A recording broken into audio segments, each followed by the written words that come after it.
We're back. We're still unstable. Why? Hello, everybody. I'm Technovoid, and this is maybe not in the thing.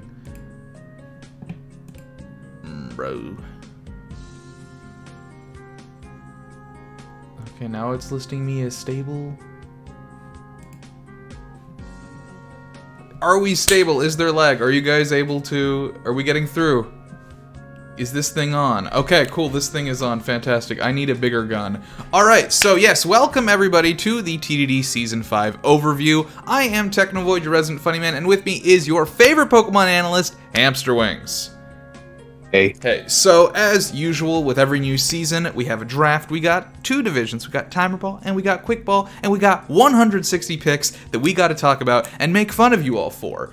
So let's just get straight into it, not waste any more time. So let's get straight into this draft. We're starting off with Team Pocket Wizards here, leading off with Mew. I mean, honestly, what is there to say about Mew other than, yeah, it makes sense that it was a first pick. It can do a bunch of stuff.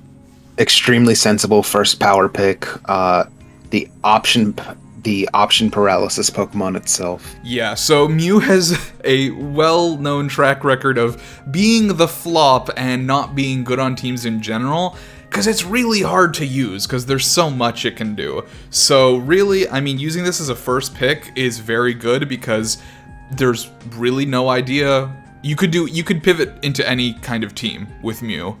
It's very flexible. Yeah, so there's no telling what PLKJ will do with this. So moving on into the next pick, we have Grimmsnarl here from Diggory's Pokemon Soon. Very similar situation, right? I mean, this thing, it's prankster screens. It's super easy to build around. It's a great first pick. It lets you save your S tier also. Mm-hmm. Yeah, for sure. And yeah, is Hamsterwings too loud? I think he might be, but I'm not sure. But yeah, I mean, yeah, this is just another matter of a really good pick. Also, I mean, I know a lot of people in the past have used Grimmsnarl. I think it's been drafted both other seasons that it's been available as a very like defensive, supportive Pokemon. Spirit Break is not bad. Yeah, it's a defensive support, but it also has a very real offensive presence. How do I lower your volume? In Discord? Yeah. How do I do that? You right-click my name and lower the volume. Hide chat. There we go. Yeah. Okay, alright. So then, yeah, next up is Tapu Fini. So this is OJ's team. So OJ has, in the past, been a big fan of, Stall. He's used Stall a lot. He loves using Suicune. He loves using Yuxi. He loves using, like, Mega Venusaur and stuff. So it's not surprising to see the Tapu Fini pick. Last season, I believe he chose Tapu Lele. I don't think he chose a Tapu before that, but he seems to like using terrains. My one concern with this pick is that Tapu Fini kind of hurts Stall somewhat in that you can't poison stuff. Yeah, Finny's a real tempo slower. Yeah, so I just think that's something you keep in mind. Hopefully OJ can plan around this properly, and I'm mainly just setting this up so that in a few picks I can say, oh no, what have you done?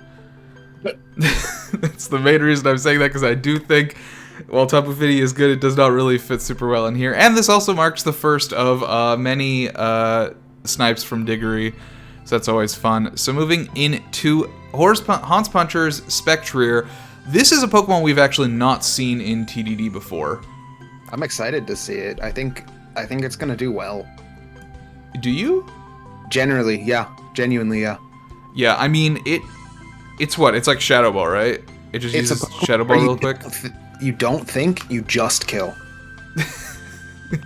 We'll see if that's good for Peanut. Yeah, I mean, Peanut in the past has been a big fan of running those sorts of weird, gimmicky sets.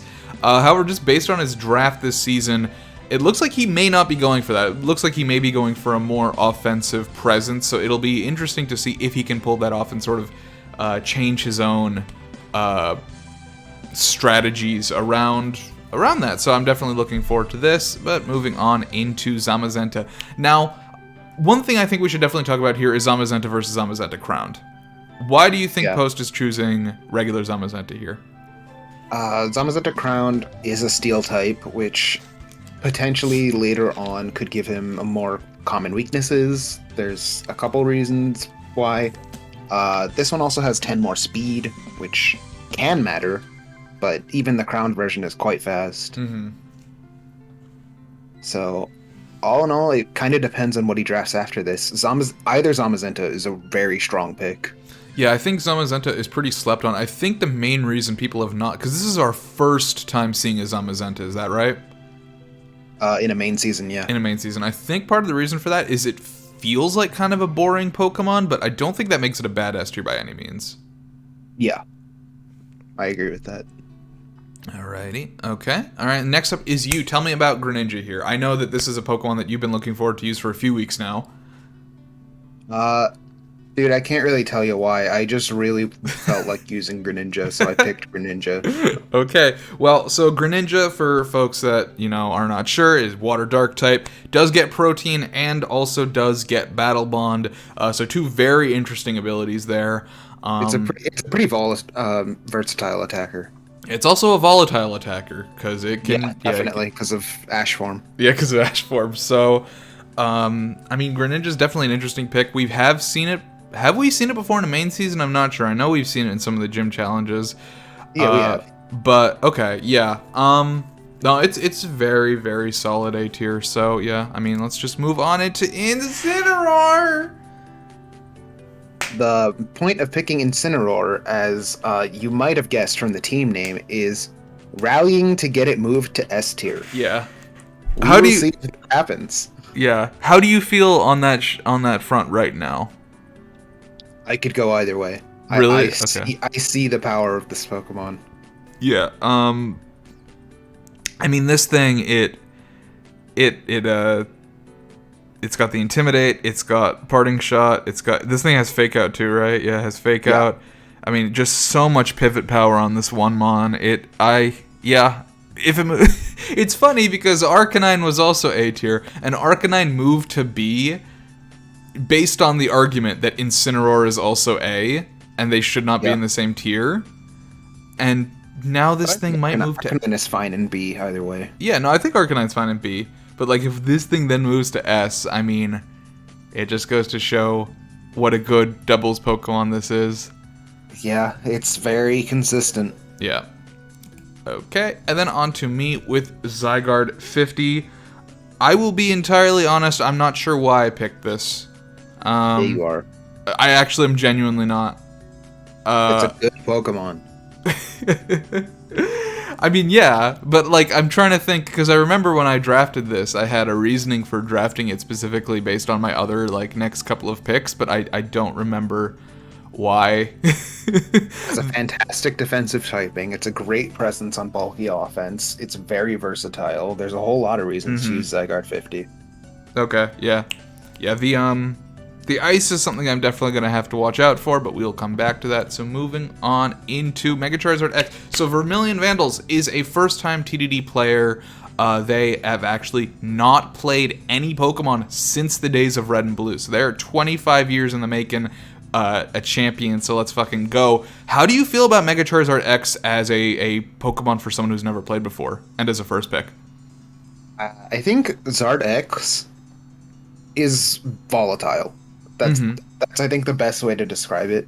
It can do a lot. It can actually run defensive Will-O-Wisp very well, which a lot of people don't ever do because of how strong its offense is. But I do think it's pretty hard to build around. I do consider it certainly in the bottom half of S tiers, but still a very good Pokemon. Yeah. Well, thank you, Math Geek, for the follow. Yeah, I think this. We've mentioned in the past how we think this thing is better in singles than it is in doubles. For sure. It's not to say it is bad in doubles by any means, but it is going to be interesting to see, because Charizard is probably a Pokemon that Vermilion is very familiar with. We'll see how it does competitively. That being said, regular Charizard is a C tier. This is an S tier, so this is one of those situations where you do need to Mega. Yeah, absolutely. Yeah. Okay, and then All of the power comes from the Mega. Absolutely. So moving into our this is our first B tier first pick, Gastrodon. It's a pretty good B tier to first pick. It is a good one, especially considering what Fertile Crescent has coming up and the later things. Getting a Storm Drain early, spoiler alert, that's smart. And honestly, Gastrodon is generally one of the first B tiers to go. So if your team... that it's been drafted every single season. That's true. Gastrodon is one of the 100% draft rates. Definitely on a team like Eggs, where this sort of this good Storm Drainer is a necessity, picking this up early makes a lot of sense. Because even if you end up pivoting, if you get sniped from what you're planning next and you pivot away from it, just having Gastrodon is literally never a bad thing. Absolutely. There's like never a situation that's a bad thing. This and Whimsicott, I think, are like the two B tiers that really, really make sense as a first pick. Yep. Because people will take them and they are super splashable. So you can grab it and then you can pivot off of it if you need to. And another snipe from Diggory, apparently. What about Porygon? True. Okay, and then next up we got Curl's Creative. So Smeargle here, I'm gonna be honest, I'm not sure. I mean, as far as C tier, starting off with a C tier pick goes, Smeargle's not bad. It's definitely really splashable, but I feel like the only good reason to take Smeargle first is you genuinely don't know what you want your team to be yet. I think a good reason to take Smeargle is that you're missing a lot of like support options. Like you're missing a Fake Out, or you're missing a Tailwind, or you're missing like a Follow Me, or something like that. I guess, right now, Curl is technically missing all of those things. Yeah. Smeargle is obviously extremely versatile in what it can do at the cost of having kind of abysmal stats. It really can do anything in terms of support, and can sometimes flex into an attacker, usually not very well, but it can be a dedicated counter, for sure. Yeah, this definitely feels like one of those more like fill in the cracks mons than like the part of your core, though. So yeah, I understand first picking it if you just want to secure it, because I could see other people wanting this. But the main reason basically the main reason I see it as a bit of a strange first pick is because this isn't one of like with Whimsicott and Gastron, it's like, well, someone very easily could take that. I don't think anyone would ever draft Smeargle before like pick 4 or 5. So I think this is definitely something you could come back down to like on your second or third round. But yeah, I mean, if you want to secure it, why not, right? Yeah, if it's super important to your team, absolutely. Yeah. I think the main thing is Curl just did not have a plan yet, and so they're just like, this is versatile, this is something that looks cool, so we're gonna use that. Moving into pretty much the opposite end of the spectrum. Yeah, an almost as versatile S tier. Surprisingly. Yeah, Jirachi can do a lot of stuff. It is one of those Pokemon that surprisingly is not 100% pick rate. I don't believe anybody picked it last season. But other than that, I think it's been 100% pick rate. It usually goes in the first couple picks. It usually does not last this long, which is surprising to see. The Rad Batch is another very new player. They are familiar with Pokemon past Gen 1. They have played every generation, but they've never played competitive. Yeah. So honestly, I mean, Jirachi, great pick for that because it is versatile, but it also, unlike Mew, that is super versatile and like can give you option paralysis, I don't think Jirachi gives option paralysis, because there's like a few niches that it really, really fills amazingly. Yeah, there are a few things it just excels at. Yeah, and I think to that point, I think it's solid, because like if you do have that option paralysis and you don't know what to do, there's just a couple of very easy like cookie cutter builds that you can go that just work. Yeah. Yeah. Alrighty. Also very splashable. Moving into the first pick, Aegislash. How do you feel about this one? I think as a first pick, Aegislash makes almost no sense. I was feeling the same way, but I thought maybe I was missing something. Yeah. I think Aegislash is very hard to build a team around.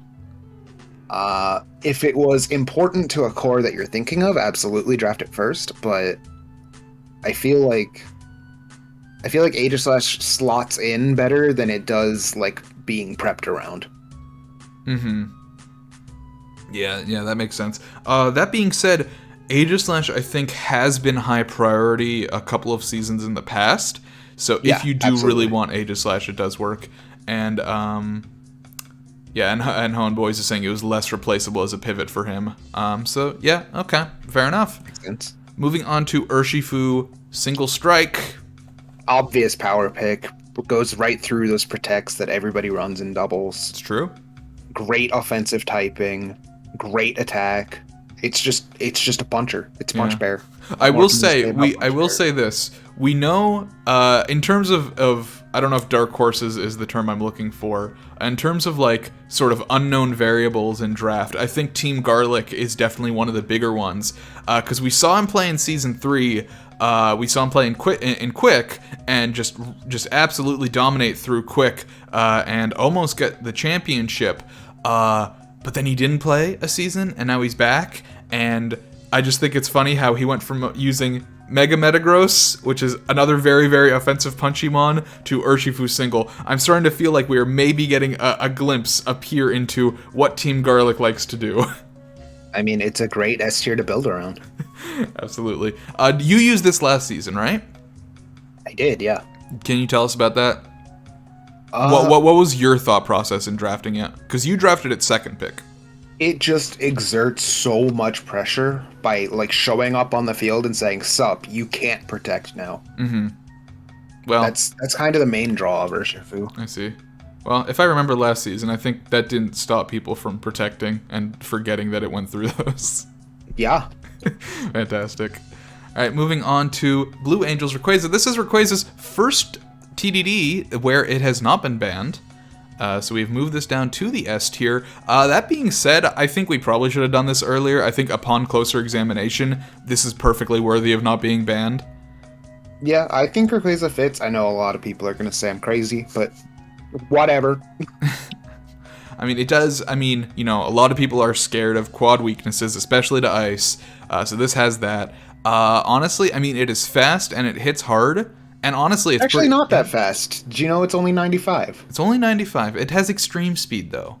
Yes, it does have extreme speed. It has a very hard-hitting extreme It's speed. a very strong extreme speed. Remind me, can regular Rayquaza use Dragon Ascent or not?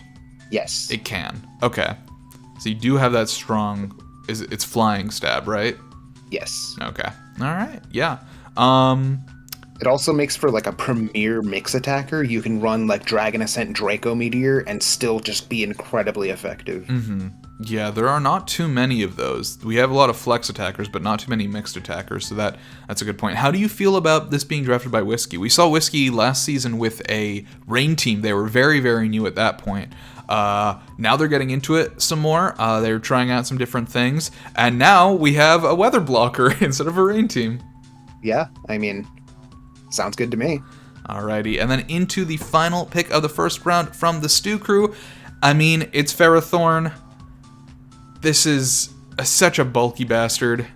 Yep, there it is, Ferrothorn. The mon that can only be broken by fire and sometimes Focus Blast. Yeah, I mean, we have had several instances in TDD of people mono losing to the fact that they didn't prepare a fire type move. Yeah, absolutely. Ferrothorn, you cannot forget this thing in prep, or it will take over the game. It will take over the 106 turn game. Hoenn Boys writing pain in chat. Yeah, yeah. I mean, it will. Yeah, if you lose your fire type move before this thing comes out, yeah, it's just gonna be there. But of course, the Stew Crew being last pick is a double pick, so let's get straight into that. So we have the Ferrothorn Goodra double pick. Just two bulky motherfuckers. Just like incredible defensive core setup right off the bat. Yeah, I mean, you got Steel, you got your dragon, you got fucking physical and special defense at the wazoo. Both of these have really solid offensive presence too. Honestly, Ferrothorn, like with those gyro balls and power whips, is not a fucking joke. And Goodra has solid special attack. Yeah, absolutely. Yeah, so I definitely think this is an amazing first pick. That being said, I think it's also an incredibly toxic first pick, and I'm glad it's not my division that I have to deal with these two. Sure. So moving back to Whiskey, now we've got the Heatran. This is such a power play. So many back-to-back really good picks. I mean, yeah, Heatran and Rayquaza just slot together incredibly well. Even just these two, even regardless of the other Pokemon. Yeah, I mean, it's kind of the same thing that Stukru did. It's a back-to-back Dragon Steel core. Mm-hmm. That's pretty much exactly. Yeah, right. And then I mean, Blue Angels, I think, we'll obviously talk about this, but they have a lot of things to back up Heatran, because Heatran's big thing is that quad weakness to ground. It loses to that pretty consistently, but Blue Angels has got it on lock. Yeah. Alrighty, so next up, we've got the Thundurus. Thundurus, good pick. Honestly. Yeah, explain this to me. I mean, the Prankster Thunder Waves, the huge offensive presence. I really like this Pokemon. I think this Pokemon is pretty, like, slept on, honestly. Mm-hmm. Yeah. I mean, I don't disagree that it's slept on, I guess. Yeah. So I'm trying to figure out how it slots in with Urshi. It's just, it's good. It's good. I don't know what to tell you. Okay. Is that I guess what I'm saying is, sure, they're both good Pokemon, definitely a good core. Is there a specific synergy that I'm missing? I would say no. Okay. I think you just have strong physical attacker, strong special attacker. It's a good, like, very general way to start off your draft. Okay. All right. And then moving into the Kyurem White. So this is obviously the sort of the pick that they wanted alongside Aegislash. Which now I'm guessing this makes a bit more sense, because if you did want one of the Kyurems, you could technically take either one, even if you want a Kyurem White, whereas Aegislash is a bit harder to replace. You may begin seeing a trend, as this was another snipe from Diggory. Ah, man. What's going to happen to Diggory's team? Oh, no. Kyurem White's terrifying. It always has been. Originally, this was back in, Season 1 this was banned. Season 2 we unbanned it. Yep. And people were super scared of it. Has it performed super well ever? Not really in main seasons. Yeah. That is not to say it's not scary, though. No, it's definitely, like, a monster threat. Mm-hmm. Especially now that it gets Freeze Dry. Freeze Dry. 170 base special attack with Freeze Dry. This thing is terrifying. Yeah. No, I'm not looking forward to fighting this thing. That is what it comes down to. Next up, we've got the Mega Altaria pick. This is we have not seen Mega Altaria, have we? I think we have, actually. Have we? Okay. I'm not sure what this thing does. Well, what it does here is it completes your entire Steel Dragon Fairy core. I suppose so. Is Mega Altaria particularly defensive? It can be. It can be? Definitely can be. Okay. The set I'm most familiar with is the Dragon Dance one. Yeah, it's actually a very good flex attacker. Uh-huh. Mostly because of Pixelate. Sure. Mm-hmm. What does it get normal-wise? What's advantaging? I think he gets Hyper Voice. Hyper Voice, okay. Maybe it doesn't. Maybe I'm crazy. But most people do run that Dragon Dance return set. Mm-hmm. Yeah, but yeah, really going either way. And that's nice, because Jirachi also flexes very well with, 100. Yeah.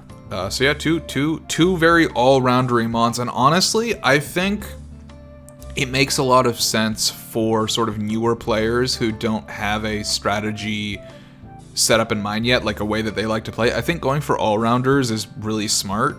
I agree. Bulky offense is just, it's solid, it's reliable, and you don't have to think too hard about it. It's definitely better than somebody new who doesn't understand, momentum super well running hyper offense. You don't want to be doing that. Yeah, absolutely. Yeah. So next up, we are moving into Kartana. Okay, so now we're getting into that. Now we're seeing some picks here. Yeah, Kartana, offensive monster, always has been. Can take over a game, same typing as Ferrothorn. Very physically defensive. I know most people think of this thing as it's paper. It just dies to everything. Yeah. Nope. It only does special. It does not die to things physically. Yeah. Yeah, I think that is very important to keep in mind that when you are hitting this thing, you do need to hit it with a special attack if you want it to die. That being said, you can like hit it with like a bubble or an ember and it does go down. But if you're hitting it with like a, I don't know, fucking know, a return, yeah, no, this thing is definitely living that 100%. This thing will live some close combats. It's kind of crazy. Yeah. It's one of those, I mean, just like all the Ultra Beasts, very, very min-maxed. I mean, very solid pick. Spec to take over the game with the right support. Yeah. Hello, OJ.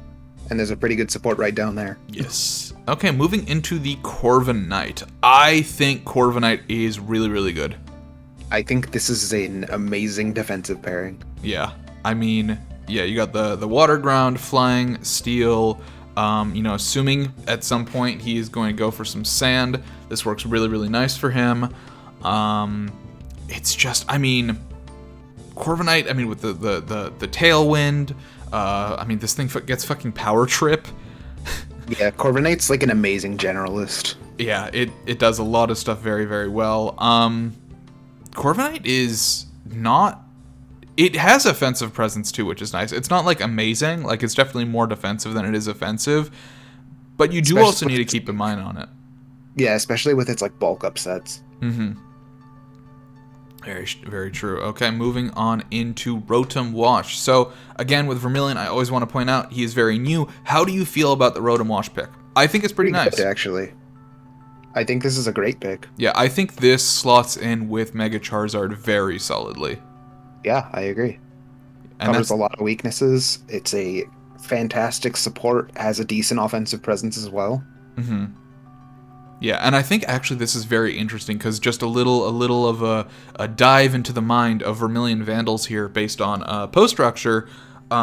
It seems like Vermilion Vandals was very interested, in the stat blocks of these Pokemon. Looking very, very, very much at the stats, and it's just interesting to see Rotom Wash there because I feel like Rotom Wash's stats are pretty good, but they're not amazing. So it definitely feels like this was more of a targeted pick for the Charizard.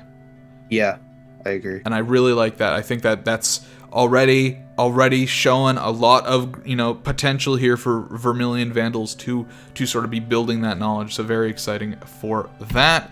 Next up is me with the Tapu Bulu here. So with the Tapu Bulu here, yeah, I want grassy terrain because I am going to be running bulky offense. I do want that sort of passive regeneration. Tapu Bulu is also just very bulky on itself. It can heal itself. It's got the Leech Seed sets. It's got the Horned Leech sets. It keeps itself alive. And matching up with Zygarde here, there were a few different ground types in my repertoire. Zygarde is the one I ended up going with because I felt it worked the best. I now have my Dragon, I have my Fairy together, and Zygarde is not reliant on Earthquake, whose damage is... None of Zygarde's ground moves are nerfed by Tapu Bulu. By Tapu Bulu, exactly. So I think this is a pretty solid pairing here. I agree. Moving on into this, it's the other one. It's the better one. Yeah. It is notably better than Tapu Bulu. I don't think by a ton, but it is definitely better. Yeah. It also sets grassy terrain. It's got that fake out. It's got Grassy Glide. Grassy Glide. I hate this Pokemon so much. Oh, man. Everyone knows I do. But I mean, it's a great pick here, obviously. I mean, Incineroar Rillaboom, this is VGC right now. It's so solid. I mean, just two incredibly scary, offensively oriented pivots. Yeah. Like, this isn't the most defensive team by any means, but it doesn't need to be. He exerts so much pressure just in these two picks. Like, yeah. I feel like most of the drafts up until this point, we've been looking at the double picks. We've been seeing a lot of defensive cores being built. We've been seeing a lot of, like, defensive pivots being built. Fucking Lazadin does not care. Ban Incineroar is like, I will just murder you. Yeah. Okay. I mean, every single Pokemon he's drafted so far has very important priority also. Yeah. Yeah, speed control on this guy's gonna be tough. Moving on into you with the Blastoise. So this is your second water type starter. Tell me about it. Yeah, I know, right? I'm a Mono Torrent right now. Mono Torrent team. So Blastoise I've actually run before. Yes. I ran it in Season 1 back when it was a C tier. Now it has been considerably buffed. Shell Smash. Gaining Shell Smash, being allowed to have Fake Out and Follow Me on the same set because of Gen 8's weird egg move system. Mm-hmm. Blastoise is a huge threat, I think. I know I have Greninja, but they don't fill the same role. Oh, this absolutely is a not. water. Greninja's an offensive water that can also be just not water. Yeah, exactly. Yeah, I think this is definitely one of those situations where despite them being the exact same, well, not the exact same type, but despite being, similar types and stuff, they definitely just do very, very different things here. Yeah. Moving on into Togekiss. So how do we feel about Togekiss? It's honestly, Post drafted this back in Season 3, and it was very good then. It's still very good. Does it still see very, very high VGC usage? Certainly less, but it's still definitely there. What happened to it? I'm curious. What happened to Togekiss? Zacian crowned. Okay, fair enough. Well, that doesn't affect us. Yeah. So, correct. Yeah, it's a great mirror. It has good offensive presence. It's got support. It's got attack. It's got Thunder Wave. It can flinch you to death. It's got a lot going on. Yeah, it definitely does. I'm definitely curious to see, because I know Post has been more interested. Post definitely started his TDD career on that sort of more hit the things very hard type of thing, and he's been trying to move into more supportive stuff. So I am very curious to see what sort of role Togekiss fulfills for a lot of his matches, if he is going to be going for that more, supportive, oriented with the tailwinds and that stuff, or if, because if you want to just start flinching shit with Serene Grace, you can. Absolutely. That's just a thing you can do. Moving on into Porygon 2, wouldn't be a fucking... People wouldn't be sad if it weren't for Porygon 2. I don't know what I'm saying, but I think my point is clear. Porygon 2 is the origin of all sadness. Pretty much. I will say this about Porygon 2. I think it's really nice on this team. I think it's fucking amazing alongside Spectre and picks that we have coming up, because... Thank you, Flinks! Hey, good luck with your stuff. The typing is great, the pivot is great, it's got the teleport, it's got Trick Room, it's got fucking download, it's got so much here. Honestly, I still don't think Porygon 2 is amazing. I still think it's easy to work around in a lot of ways. Good, though. Yeah, and I think here it has a lot of potential. I know in previous seasons, people have been like, I don't know what to do against Porygon 2 in X situation, in Y situation, but I've never felt like, even when, obviously, Meteor Bauer drafts it, he's always, drafting it as a proper bulky pivot. But I don't know, just here, I feel like... Yeah, the one thing I think about this team so far is that he definitely needs to patch up his major weakness to knockoff. Yep, for sure. But other than that, it's a great pairing. Yeah, it's a very nice pairing here. Next up, we've got Rotom Heat, another Rotom here. Yeah, the top two Rotoms have made it in already. How does Rotom Heat feel about Finny? I feel like these two work all right. They work okay, I think. Rotom can still be statused because it's levitating. Rotom can't inflict status, which is unfortunate for it. Mm-hmm. What's it mainly using? Will-O-Wisp? Usually Will-O-Wisp, sometimes Toxic. Even Thunder Wave occasionally. Mm-hmm. It has access to all of them, but... By the way, thank you all for the gift subs. Thank you, Lazadin. That's very kind of you. Oh, thank you. Yes. I'm sorry, I'm not looking at chat. I have the thing full screen. I think Rotom Heat is very good. I guess Absolutely. I'm just not convinced that these two don't feel like a power combo like a lot of the previous ones have, which is not to say either of the picks is bad. I just don't think that I don't think it's come together quite yet on this one. I think it's still a great defensive core. Mm-hmm. I feel like Finny does invalidate some of what Rotom wants to do, but certainly not all of it. Mm-hmm. Okay. Moving on into the Dragapult. Just filling in this A tier. Another pretty versatile pick. Yeah, Dragapult's great. huge speed tier, very hard to beat.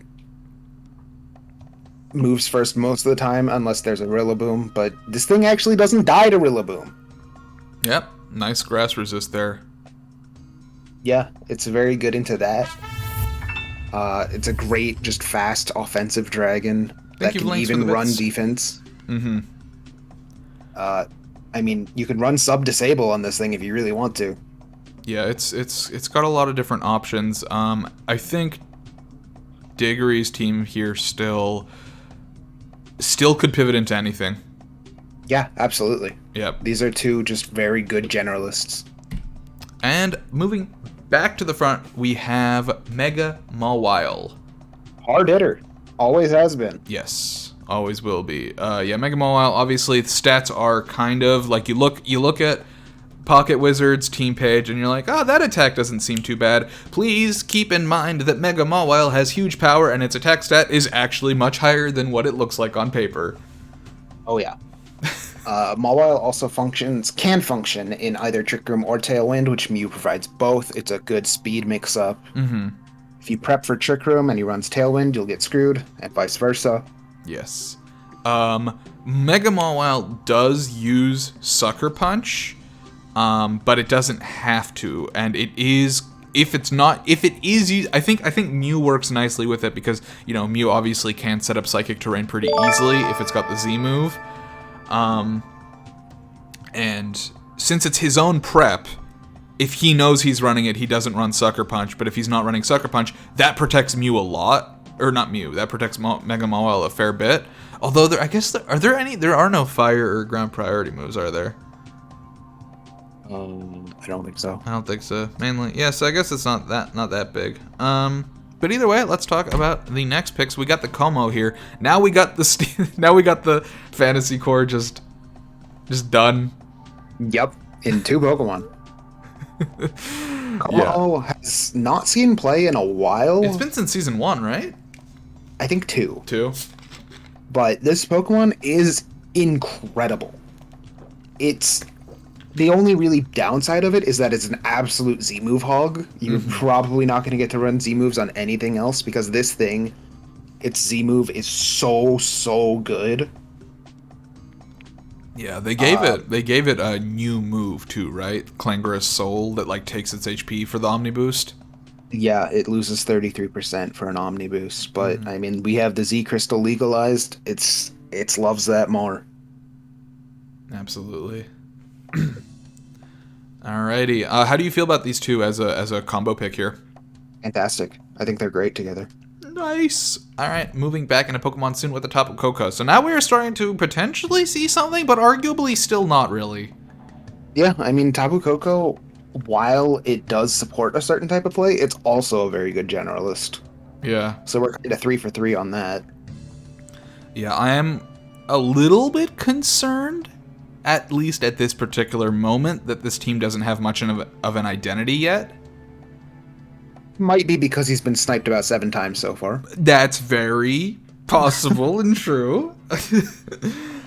But I think what it comes down to, is that I mean, generalists are very nice, but you do want Pokemon that are very good at one thing. And I think all of these Pokemon are that. I think maybe even Tapu Koko less so than the other two. I think Grimmsnarl and Dragapult definitely do have niches, and they can just sort of come outside of their niche and still perform well.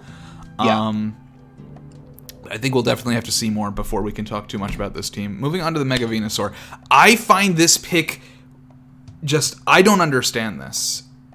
Do you? So these 3 are certainly a very, very good defensive core, but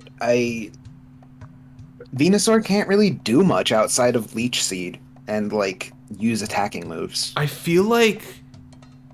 just feel like a different Water Fairy would have made so much more sense here, because as it stands, unless you want to gimp both Rotom Heat and Mega Venusaur, you're running Telepathy. I mean, I think Venusaur still works better than Rotom Heat here, because you can just run Leech Seed plus attacking moves. Owen Boy saying, "Oh, Finny Mega Venusaur bad, real shit king, season 1 me in shambles."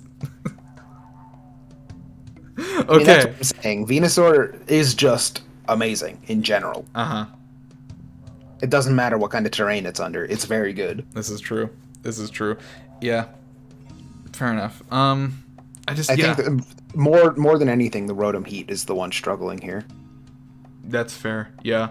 I think mainly the point I'm trying to get across is just I feel like this combination, this pairing, it doesn't make any of these dead slots, but you are sort of removing some of the options you would otherwise have. Yeah, it is a bit of option removal, and I don't think that's a huge problem either, though. Fair enough. Okay, moving on into Dragonite. Dragonite. I don't believe Dragonite's ever seen a pick before. Definitely not in proper season. I was confused by this pick. Really? Yeah. I think this is a great pick. I guess no. I wouldn't say I was surprised. I don't not get the pick. I was just surprised to see it. Okay. I mean, it's a great physical offensive presence, which he doesn't have yet. Multiscale's great. Multiscale is just incredible. It allows this thing great setup. It has great coverage. Like, this thing will almost always get to set up unless you double into it, which, of course, is always risky. Especially with, like, a Spectre on the field. Yeah. It'll have a lot of opportunity to set up because of the team being built around it. Mm-hmm. Yeah. With you have so many other threats around it, you don't really have the option to double up into this thing very often, which gives it that setup. Yeah, for sure. Good point. Yeah. What is going on my screen? I have a big bar. Such strong support. Level 1 completed. I don't know what's happening, but thank you, guys. Apparently, I'm being supported. 3 subs and 100 bits. Y'all are nuts. Moving back into post, we have the Necrozma pick here. So we saw Necrozma last season for the first time. Yeah, and it didn't do a whole lot. It did not. I still think it's a great Pokemon. Extremely versatile for a B tier. Mm-hmm. Stat spread pretty evenly distributed. Very good flex attacker even. Yep. Has that, like, mix up rock polish set if you want to run that. It can do a lot, but it's not amazing at any of the things that it does. Mm-hmm. I think this is a Pokemon that I'm not sure if Post will vibe with it, but I think it's something he would like to vibe with. I think these are the kinds of Pokemon that he wants to learn to use. You know what I'm saying?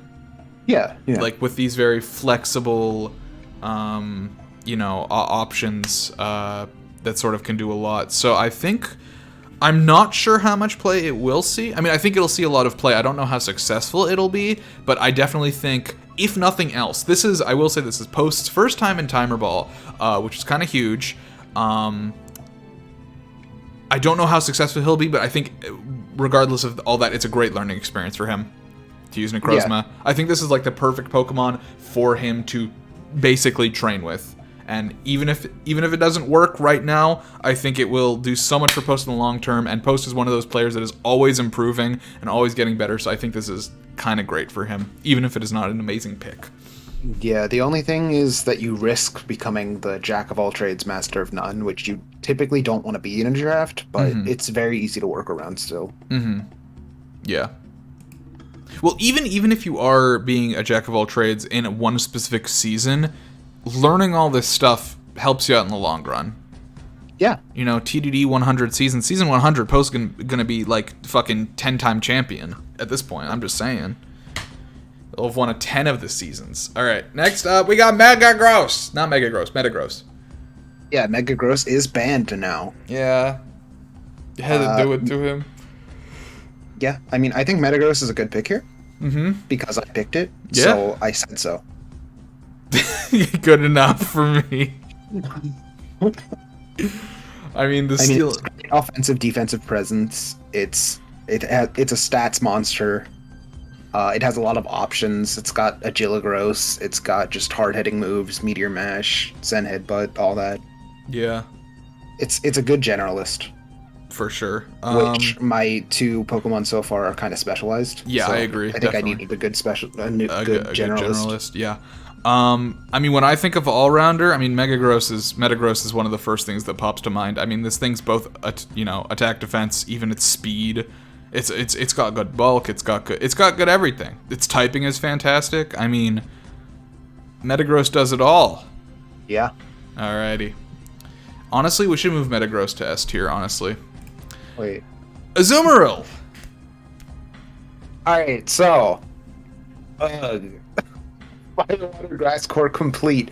Triple threat priority complete. Azumarill is a nightmare on this team. I can't see Lazadin dropping any of these three for a battle. Yeah. I'm pretty sure all three of them will come to every match. Yep. Just build that physical defense, boys. Build that physical defense. It's all you can do. We'll see how Post comes in with the not Post, sorry. We'll see how Laz comes in with the special attackers at some point. But yeah, this is just a bunch of priority, bunch of threats. Honestly, there's nothing on this team so far that like doesn't jive with each other. Like they all fill similar niches, but they're also all distinct enough that they work together and they don't step on each other's toes, I feel. It's a huge triple threat. They're very specialized, and they're kind of specialized in the same way, minus Incineroar. Yeah. But they work so well together that it kind of doesn't matter. It doesn't fucking matter, exactly. Oh, boy. Alright, now on to the Melmetal. So Melmetal, I will say, is actually it's my first pick in terms of the thing that I was planning to build around, and I just decided I could leave it until third pick because I had a backup in Mega Scizor if I needed it, but I did want to run Melmetal. I've been looking forward to using this Pokemon for a while. It is sort of the core of my bulky offense. This is why I wanted that grassy terrain. This is why I wanted, a ground type that, did not necessarily have to use Earthquake. Melmetal acts as a very, very good defensive pivot for me right now because both Zygarde and Tapu Bulu do have that ice weakness. Bulu very, very weak to poison. Melmetal works in for that. My one concern is that a lot of those moves that those other Pokemon are weak to are usually special in nature, and Melmetal generally prefers to be hit by physical stuff. That is true, but Melmetal also runs Assault Vest. Yeah, he also runs incredibly AV. well. Yeah, for sure. I think Melmetal is, imperative to tying the first two Pokemon together. Yeah, absolutely. No, I don't think this team makes nearly as much sense without all three of these sort of being in the same sort of situation. So, moving on, Ian, to Alakazam. So, do we mention the Mega Alakazam bit? I feel like we should. Yeah, originally he drafted Mega Alakazam. I don't believe he knew that you can't Mega two Pokemon in a match. Yeah. The main reason I wanted to bring that up is because we were talking about earlier how Charizard is a C tier that goes to an S tier. I just think this is a good learning experience for everybody. I know a lot of people have had this learning experience in the past. Cough, cough, peanut scratch. But basically, yeah, the plan was to take Mega Alakazam, just under the impression that you can Mega 2 Pokemon, but even not under that impression, when you think about Alakazam and Mega Alakazam versus Charizard and Mega Charizard, when you have an S-tier Mega that is useless, or basically useless as non-Mega, you just want the other Pokemon to be able to operate with other items, and Alakazam and Mega Alakazam are the same tier, because Alakazam with, a Focus Sash, or another item, is on a similar power level to Mega Alakazam, even though it doesn't get the extra stats. The main thing Mega Alakazam has over it is a drastic speed tier increase. Speed tier, yep. But also, Alakazam can run Magic Guard Life Orb, it can run a Focus Sash, it can nasty plot Focus Sash. It can do a lot. This Pokemon's very good. Yeah. How do we feel about it combining? Because I think Rotom Wash was a fucking fantastic pick into Zard. What do you feel about Alakazam? Well, I think it's the first, special attacking threat, and I think you definitely need one, and I think A tier is a good place to fit one in. Nice. These images are from Pokemon Home links. Moving on into the Garchomp pick. So we're starting to see the Fertile Crescent come into its own. We have an incredibly threatening A tier here. Yeah, absolutely. Garchomp's a strong pick. Always has been. Always will be. The main drawback of Garchomp is lack of high horsepower. Yeah, I agree with that. High horsepower would do wonders for this Pokemon. Having to rely on Earthquake is a bit inconsistent, but Yeah. especially now that this thing gets scale shot, it can finally set up its own speed after, I don't know, 10 years. One thing I think is notable here is I think it's very nice here that Egg has he is building around sort of a sand team. He doesn't have a sand setter yet, but this could still, I think, pretty easily pivot out of sand without much problem, because none of these Pokemon require it by any means. That being said, I'm a little bit concerned about the ice, because I know Corviknight is neutral to it, and I know Gastrodon is neutral to it, but Garchomp is a quad. So you need some answers for ice at this point. I'm not sure he has any. Yeah, for sure. I would say now that you have these three, Corviknight and Gastrodon are not a sufficient pivot into ice. Yeah. You definitely want something that is more pivoty for that, because, I mean, with such a dangerous A tier on the field, you are going to want something that takes minimal damage, and Corviknight is not taking minimal damage. It's taking some chip. Yeah. Yeah. And sure, it can roost that up, but, you know. The at this point, I would say the Storm Drain is not feeling like a requirement. Not necessarily. It's always a wonderful ability. Of course. Yeah. It's not huge yet. Yes. Moving on into the Slowbro. This was a snipe from a couple of people, but honestly, that's fine. Slowbro is incredibly good. Makes total sense to pick it up here this early. Great bulky water. Always has been, always will be. Great physical defense. Got the teleport now as of Gen 8. Even pretty good offensive presence for what it is. Water Psychic threatens a lot of types. Yeah. No, it's very good. It's got self-healing, it's got Future Sight, it's got Teleport. Teleport Regenerator is toxic. Yeah, absolutely. I mean, it's kind of hard to talk about Smeargle without the rest of the team built yet, but yeah. I mean, just Kartana Slowbro. Yeah, I mean, Slowbro's the perfect pivot for Kartana. Yeah, it's a very good core. Yeah, I mean, it's like, it's got the high... Wait, remind me, Slowbro is the more physically defensive one, right? Yeah, it is. Would Slowking have made more sense here? Maybe. I don't really know, but... I'm trying to think. The major difference between them is which one is specially defensive and which one's physically defensive, right? Yeah, but the main thing is Kartana's going to be fearing those fighting and fire moves. Both of the Slowbro and Slowking resist both of those very well. Of course. Yeah. Alrighty, next up we've got Superior. There's something about Contrary Mons I like to say. It's that every Pokemon with Contrary is bad. It's just some of them are not bad enough that Contrary actually helps them be good, but most of them it's not. Superior is like the one Pokemon with Contrary that actually gets to be good because of Contrary. Yeah, mostly because of its speed tier. If you look at its special attack, it's incredibly underwhelming. It's like 90 or something. It's like 96. It really needs that +2, but it can get that +2 very reliably. Yeah. It also has other things outside of that. It's pretty fast. Speed is kind of its only good stat, but it's got Glare. So Glare is really good to run. Glare's always nice. I mean, especially, just starting out here with the Red Batch. I mean, can't go wrong with a nice para. Yep. Grass is just... He has the setup for para flinching. Oh my god. Oh, you're right. Jirachi Superior. Oh, that's awful.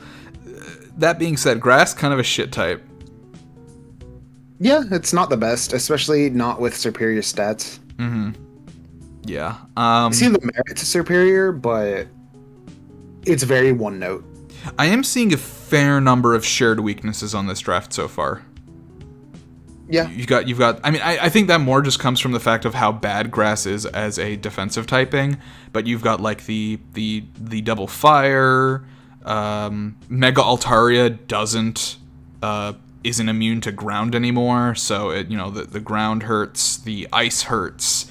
There's a lot of different types. Part of that's the product of having 3 Pokemon. Yeah, that's fair. Moving on into Primarina. So this was another snipe. God, Snipe City. Primarina is honestly so good. You used it back in Season 2? Yeah. It's another just very great all-rounder. It's bulky, does a lot of damage, very specially oriented, fantastic typing. Has a few good spread moves. God, yeah, its spread move options are amazing. What else is there to say about this? It's just good. It's a very good Pokemon, great typing, water fairy. Mm-hmm. Liquid Voice gives it that hyper voice. So it can really like spread in fairy, it can spread in water. It's very good. Absolutely. Yep. Alrighty. And this thing honestly has a lot of item options. Yeah. You think you ran Metronome on this thing? One time, yeah. Let's go. Let's go. Moving on into the Victini. Give me the lowdown. Every time we get to Team Garlic, I'm gonna need you to tell me what's going on because I'm confused. I don't think it's bad. I'm just confused. I mean, they're just strong Pokemon together. Yeah, that's the thing though. Are they strong? They're just strong Pokemon. Just period. Yeah. There's nothing wrong with that. No, absolutely. No. Don't get me wrong. Absolutely not. He has an absolute lack of pivots, but when you're filling out SAA with just offensive presences, that's not really a problem. Yeah, that's what your lower tiers are for. Yeah. You fill those Bs up with some fucking bulky waters. Just chuck 3 bulky waters in that B tier, and you're good to go. Yeah. I mean, hey, Victory Star makes it so Thunderwave never misses. Yeah. Or misses very infrequently. 99, I think. 99. Yeah. Victini is just a good Pokemon. It's had a good showing every time it's shown up. Has it shown up more than once? Yeah. Oh, okay. Season 3 and Season 2. I only remember Season 2. I only remember Steven had it. True. Now I remember. Okay. Moving on into Comfey. Comfey, so I think it's definitely important to note here that we saw Comfey last season with Diggory, and now it is with Diggory 2. Last season... Whiskey Diggory 2. What? It's messed up. Well, he's the second Diggory bro to join TDD. It's fine. My main point that I was trying to get across was that Diggory mentioned himself that he thinks that he used Comfey too offensively and didn't use its floral healing as much as he should have. And we'll see how Blue Angels does in terms of sort of... Because I feel like Comfey can really go either way, because both Floral Healing and Draining Kiss are such good moves on this Pokemon. Back-to-back seasons also we're seeing this Comfey Heatran pairing, which is very good. They're very good together. Mm-hmm. Yeah. Just balancing that. Yeah, it's funny actually. Hoenn Boys also mentioned the Heatran Comfey pairing. It works. It works good. I mean, Triage is just so strong. To anybody that doesn't know what Triage does, it basically makes any move that has a healing component have +3 priority, which means it's always going first. Yeah. So that's real nice. I mean, Heatran is a Pokemon that gets Eruption, right? It is. Yikes. I mean, yeah, that's scary. Yeah, for sure. Biologically equal amounts of Diggory. Alright, moving in back to the Stew Crew. At the end, we got the double pick here. Glastrier. First time seeing Glastrier in TDD. Arguably, not the first time we should be seeing Glastrier in TDD.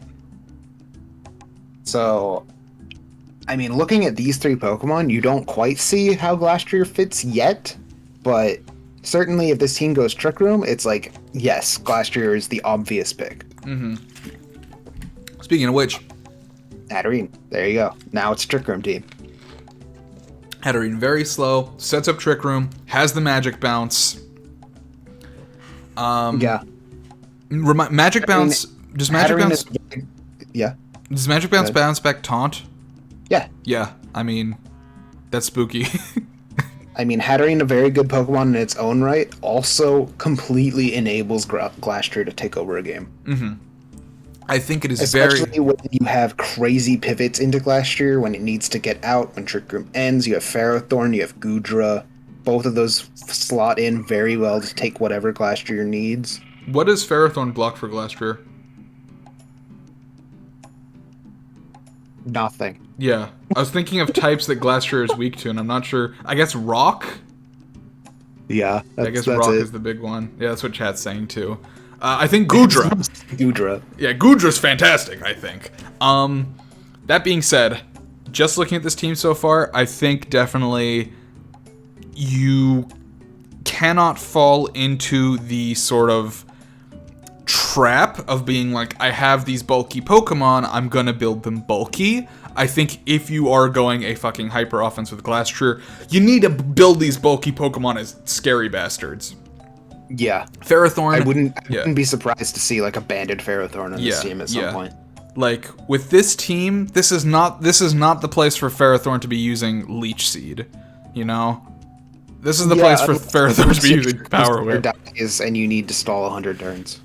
Yeah. No, that is... Glastrier is not good at stalling. It's got great stats. Ice type is never good for stalling. No, not at all. Literally the only time you could stall with Ice type is like Snow Cloak, and even that you're just leaving it up to chance. Yeah. Yeah. Alrighty. I mean, it's the worst defensive typing, the best offensive typing. Yep. No, I mean, these four are very scary as an offensive team, but they need to be played offensively. Moving on into Hitmontop, this is such a fucking good pick. We talked about this yesterday. I genuinely think this pick is so fucking underrated. Yeah, I think Hitmontop's great. It's Fake Out. It's got the Incineroar build. It's just not as good as Incineroar, obviously. Right. But Fake Out, Intimidate, always good. Technician, if you want to run a mix-up. Uh-huh. But Intimidate is just so good on it. Mono Fighting is not weak to a ton, but it is weak to some core types like Fairy.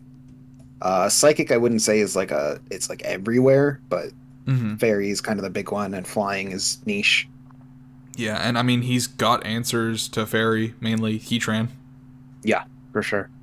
Yeah, no, I think this pick is very good into the team. Heatran answers all three of those, but yep, yeah, fair enough, true. Yeah, yeah, I guess there is still a bit of a Fairy scariness to this team with the Ray, and Fairy doesn't resist Fairy, does it? No, it doesn't. No. So, yeah, this is something to keep in mind. Moving on into the Whimsicott. Honestly, surprised to see Whimsicott this late. I know that's wild to say because we have literally just entered the 4th pick and we are just entering B tiers, assuming every single person up until now only drafted SAA. We would only just be getting to B tiers. But the fact that we've had so many B tiers chosen and Whimsicott is only now getting taken is funny. Yeah, I mean, Whimsicott, what can you really say about it? It's a staple. It's here all the time. Prankster Tailwind is so strong. It's just got so many good prankster moves. Encore, Tailwind. This thing is so good. Oh my god, yeah. Premier B tier. Like, I know a lot of these early Pokemon we've been saying they're very good generalists, they're very good all-rounders. I've seen people try and run Whimsicott with, like, Infiltrator. Please fucking don't. It just does this thing really, really good. Use it for this thing. Urshifu and Victini under Tailwind that is always up. Jesus Christ. Yeah, it's very good. Oh my lord, it is scary. It is scary. Does this thing get a Baton Pass? I have no idea. Okay, I fucking hope it doesn't, because if it does, the fucking sub pass is scary on this thing. Good lord. Alright, next up we got the Zera. I think it's great.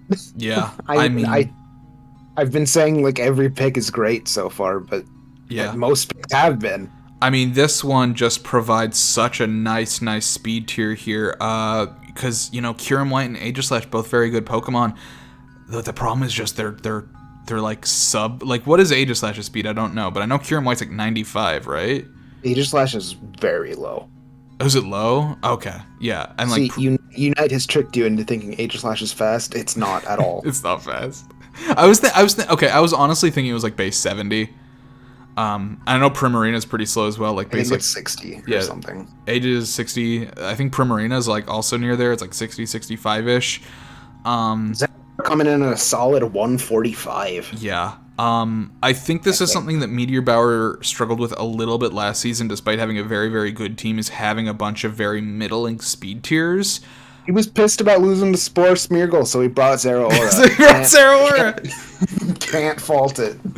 I mean, that's how it goes. No, I mean, this season definitely much better speed tiers. I mean, he's already starting to sort of develop a, if not a Trick Room set, at least a Trick Room answer. Yeah. Even Pokemon like Zeraora, and I feel like I mention this a lot, but I do want to mention it again. Pokemon like Zeraora are good at countering Trick Room, because despite the fact that they're super fast, they can fake out and leave like really, really well. And like they can stop Trick Room from going up. They can get out of Trick Room pretty easily. I feel like Pokemon with Zeraora, I've run Trick Room teams with Zeraora on them as a gym leader. So I genuinely think it is a very, very good pick here, even though a lot of these Pokemon are slow. Yeah, absolutely. I think it's good because they are slow. Yeah. Yeah. Moving into Infernape. I feel like this is a good pick, but I'm not sure why. It's another tried and true pick. Infernape does a lot of things. It's good fake out, great mix attacker. I mean, it can be mixed. Usually it's flex, but it can mix very well. Mm-hmm. It's got great priority options for both physical and special. What does it get specially? Vacuum Wave. It gets is it okay? Yeah, I think Infernape is solid. I don't think it's like, whoa, look how good this is, but I think like tried and true is a good way to put it. Yeah, absolutely. Moving into Quagsire. Quagsire's a wall. Yeah, It's a good wall. it's a good wall. He does already have one of those. Yeah. The only difference I see in Quagsire is that it shuts down setup very well. Mm-hmm, because of the unaware. Yeah. What it does not shut down super well is the grass type moves, though. No, not at all. Yeah, that's potentially still a problem. You definitely don't want all your walls to be weak to the same type, Yeah. but Quagsire on its own is very strong. Mm-hmm. Next, we got Dracozolt. So now we're kind of seeing a bit of a lock-in into Sand. Yeah, more so a lock-in. I think there's going to be a lot more to say with Dracozolt when Egg makes his next pick. Yeah. I mean, Dracozolt, I wouldn't say it's like reliant on Sand, but Sand helps it a lot. A lot, for sure. Yeah. I think let's come back to this one next round. It's also worth noting another ice weakness. That's true. That is true. You actually make a good point. Egg does need to watch out for that. Speaking of ice weaknesses, Serena here. Another Snipe. Another Snipe. I feel like Serena has been pretty underutilized, if I'm being honest. Mm-hmm. I think the people who have taken it have used it well, but I think it's not been taken all that much, considering how strong priority is. Yeah. I think the Queenly Majesty is really nice to back up Alakazam here. Yeah. Yeah, because like having an Alakazam that's immune to fake out is huge. Mm-hmm. Yeah, even just like a Focus Sash Alakazam that uses Nasty Plot turn 1 and is basically guaranteed to go first on the next turn. Yeah. That's really, really nice to have. You do not want it. Yeah, you don't want to be able to break that Sash. You don't want to be able to be hit by like Ice Shard or something. So that's really nice here. Grass typing also very good. Now we have Firewater Grass core completed. I wouldn't say it's the best at tanking. Yeah, but yeah, for sure. Its stats are pretty middling, but its ability is just so good. Mm-hmm. Plus, it gets a pretty wide variety of coverage in like triple axle, high jump kick, play rough. Yeah, no, it's a lot of coverage. The coverage is very nice here. Notably, still lacking a steel type. Yeah, something you definitely is want. Pretty big. I feel like it's always dangerous, and I see every season a couple of people fall into this problem. I feel like you need to draft a steel type pretty early because the C tier does not have very many good steel types.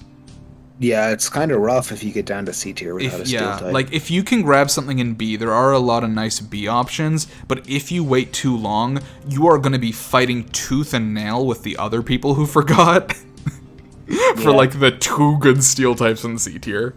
Like Ready Steel. Yeah, like red. Yeah, basically. I just think that's worth noting. I I think this team is still missing a couple of really important types. I know we talk a lot about how important Ghost and Dark are as typings. Arguably Dark more so than potentially anything. Dark is just such a strong typing. Luckily, you always want a Dark type. Yeah. That being said, Serena with the Queenly Majesty helps out a little bit. Because big part of why Dark types are good is avoiding that Prankster. Serena's avoiding that Prankster too. Yeah. So that does help. Next up is the Raichu. So this is me. So I'm here and I'm saying, dude, look at all these electric weaknesses I don't yet have. But I will have. What it come down to is Raichu definitely could have been a much later pick for me. But I did know at this point in time, given what the rest of my draft was going to be, I would need a Lightning Rod user. Raichu is also very nice in that it offers me Fake Out. Raichu's a crazy support. Raichu's got Fake Out, it's got Encore, and it's quite fast with that Encore. It's got Follow Me. It's got a lot of stuff. Yeah, it is not that bulky, so Follow Me isn't amazing. Even invested, I feel like it's a pivotal turn. Yeah, for sure. Yeah. The thing about Raichu is I could have put it off because I did have, at the very least, I had Alolan Raichu as a potential backup. But I really wanted regular Raichu because that Lightning Rod and Static are, I feel, so valuable to me. And my other two B tiers at this point were very flex. Yeah. Like at this point, I have more of my C tier planned out than my B tier. And I'm like very ready to like push my B tiers off until later. So I just felt like, hey, let's get the Raichu now. Next round, we're going to grab that first C tier that I also felt was pretty pivotal. But moving into Murkrow. Immediately jumping into Murkrow after that incredibly threatening SAA. It's interesting that all of them have extremely reliable priority, and then Murkrow comes up with Prankster Tailwind. Yep. And honestly, yeah, like, you don't even really need the Tailwind here. Yeah, not really. Like, it's obviously nice to have, but it's, like, not a requirement. It definitely helps because I would say out of all of those, the least reliable priority is Azumarill. Yeah. Definitely. Yeah, Aqua Jet is mediocre. I mean, it's not mediocre, but yeah, I see what you're saying. Yeah. I look at this team, and I look at what it's weak to, and it's like, fuck, it really isn't. I mean, Incin and Azu they take those ice moves. Fucking Rilla takes the electric. I mean, Rilla doesn't take hits that well. Not super well, but it's also not frail. Yeah. God, this team is getting scarier by the minute. Yeah. Tell me about Entei. Tell me about the snipe. Snipe? Yeah, it was a snipe from Diggory, right? Well, it was a half snipe. You told him, hey, I'm taking this. Off of it by the time I said I was taking it. Yeah. But, I think Entei is just solid. It's got a good attack. It's got extreme speed. It's got, I don't know. I just really like this Pokemon. I've wanted to use it for a while. It's got good support options also, like Snarl. I think it's very funny. We are just off the heels off of a TDD off season where the championship match was won by a life orb rest sleep talk eruption Entei. Yeah, I don't think I will be running that, but I think the Pokemon's very good. I wouldn't call it a flex attacker necessarily, but I mean, having access to great physical moves like Sacred Fire, Extreme Speed, benefited a lot. It's kind of like Arcanine without the Intimidate. Sure. Okay, alright. Moving on into Cinderace here. I mean, this is a good pick. Yeah, absolutely. This is a good pick. You can almost never go wrong with Cinderace. This is gonna sound weird because Zamazenta is right there, and Togekiss is right there, and Necrozma is right there, but I genuinely feel like this team needs better pivots.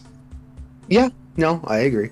I feel like this team, its offensive presence it's very, how do I say this? It's very all-roundery, which is not a bad thing, but again, it's like one of those like jack of all trades, master of none.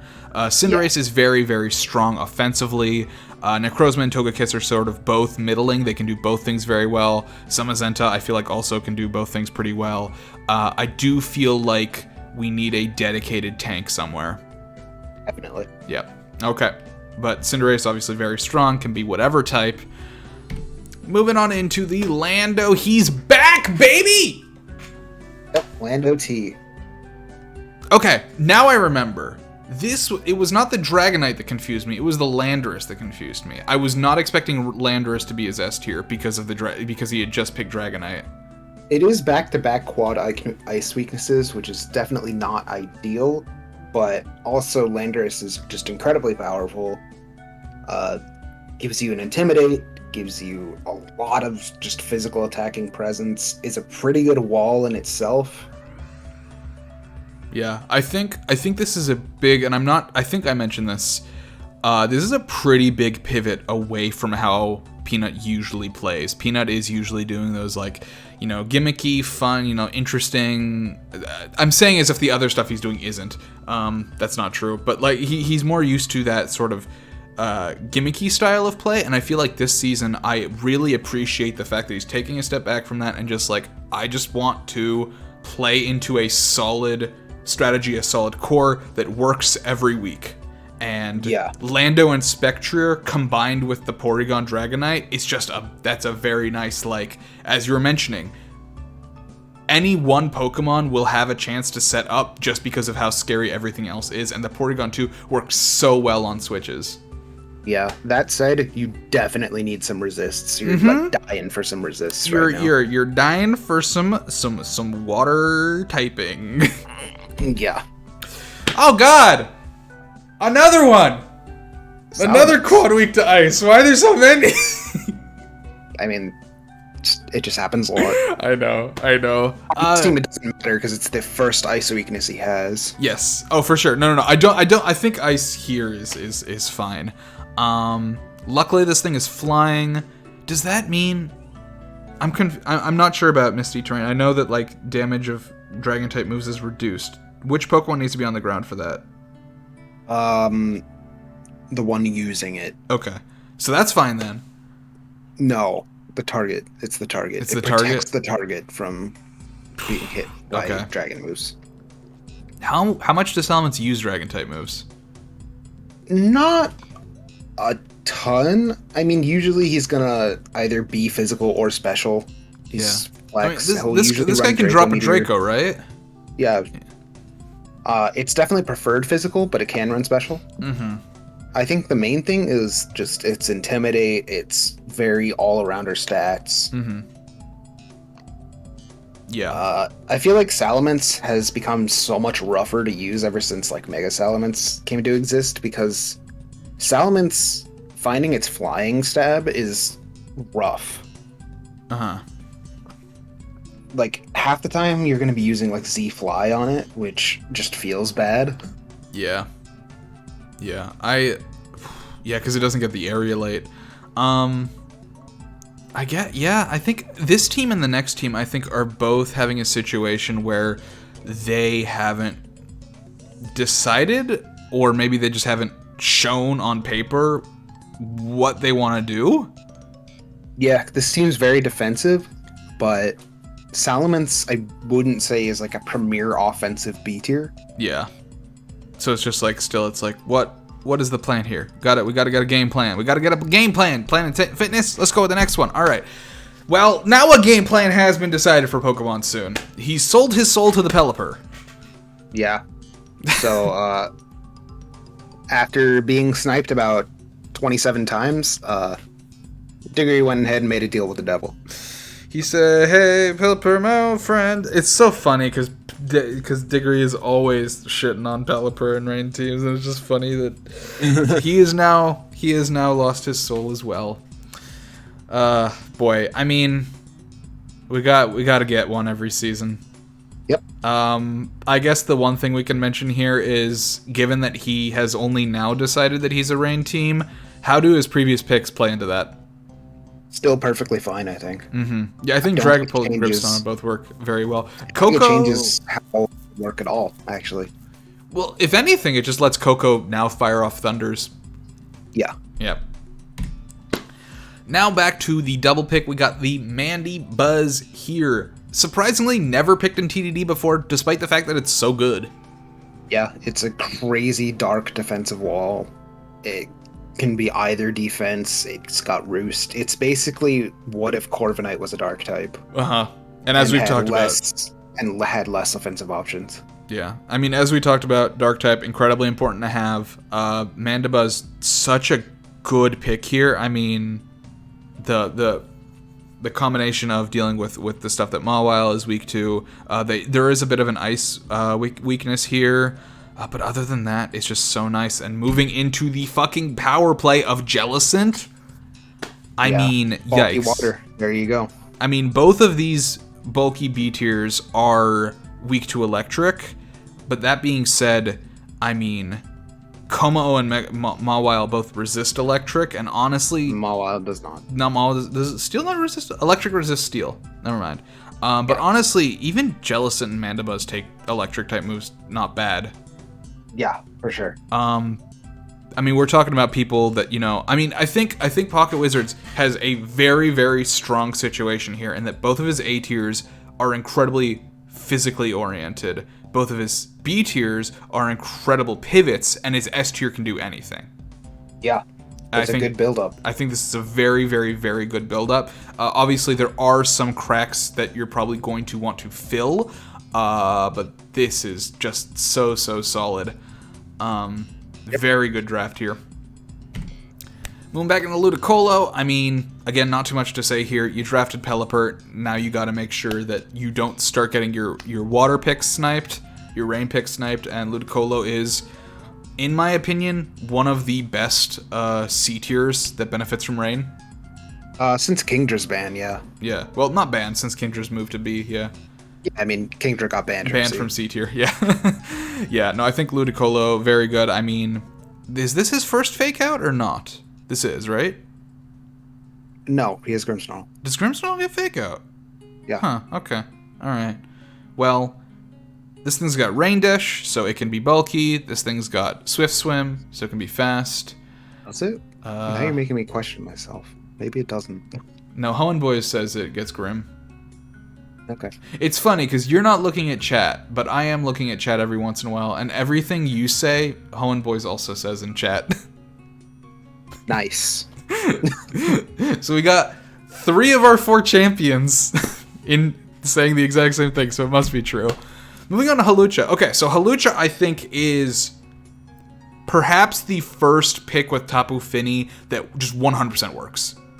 Yeah. This is finally, like, the offensive presence you need. Yeah, like, this is the speed, this is the damage. I mean, Rotom Heat, Mega Venusaur, Salamids, each one of them still works with Fini, but each one of them is, like, as we mentioned, losing a bit of options. Hawlucha literally only stands to benefit here.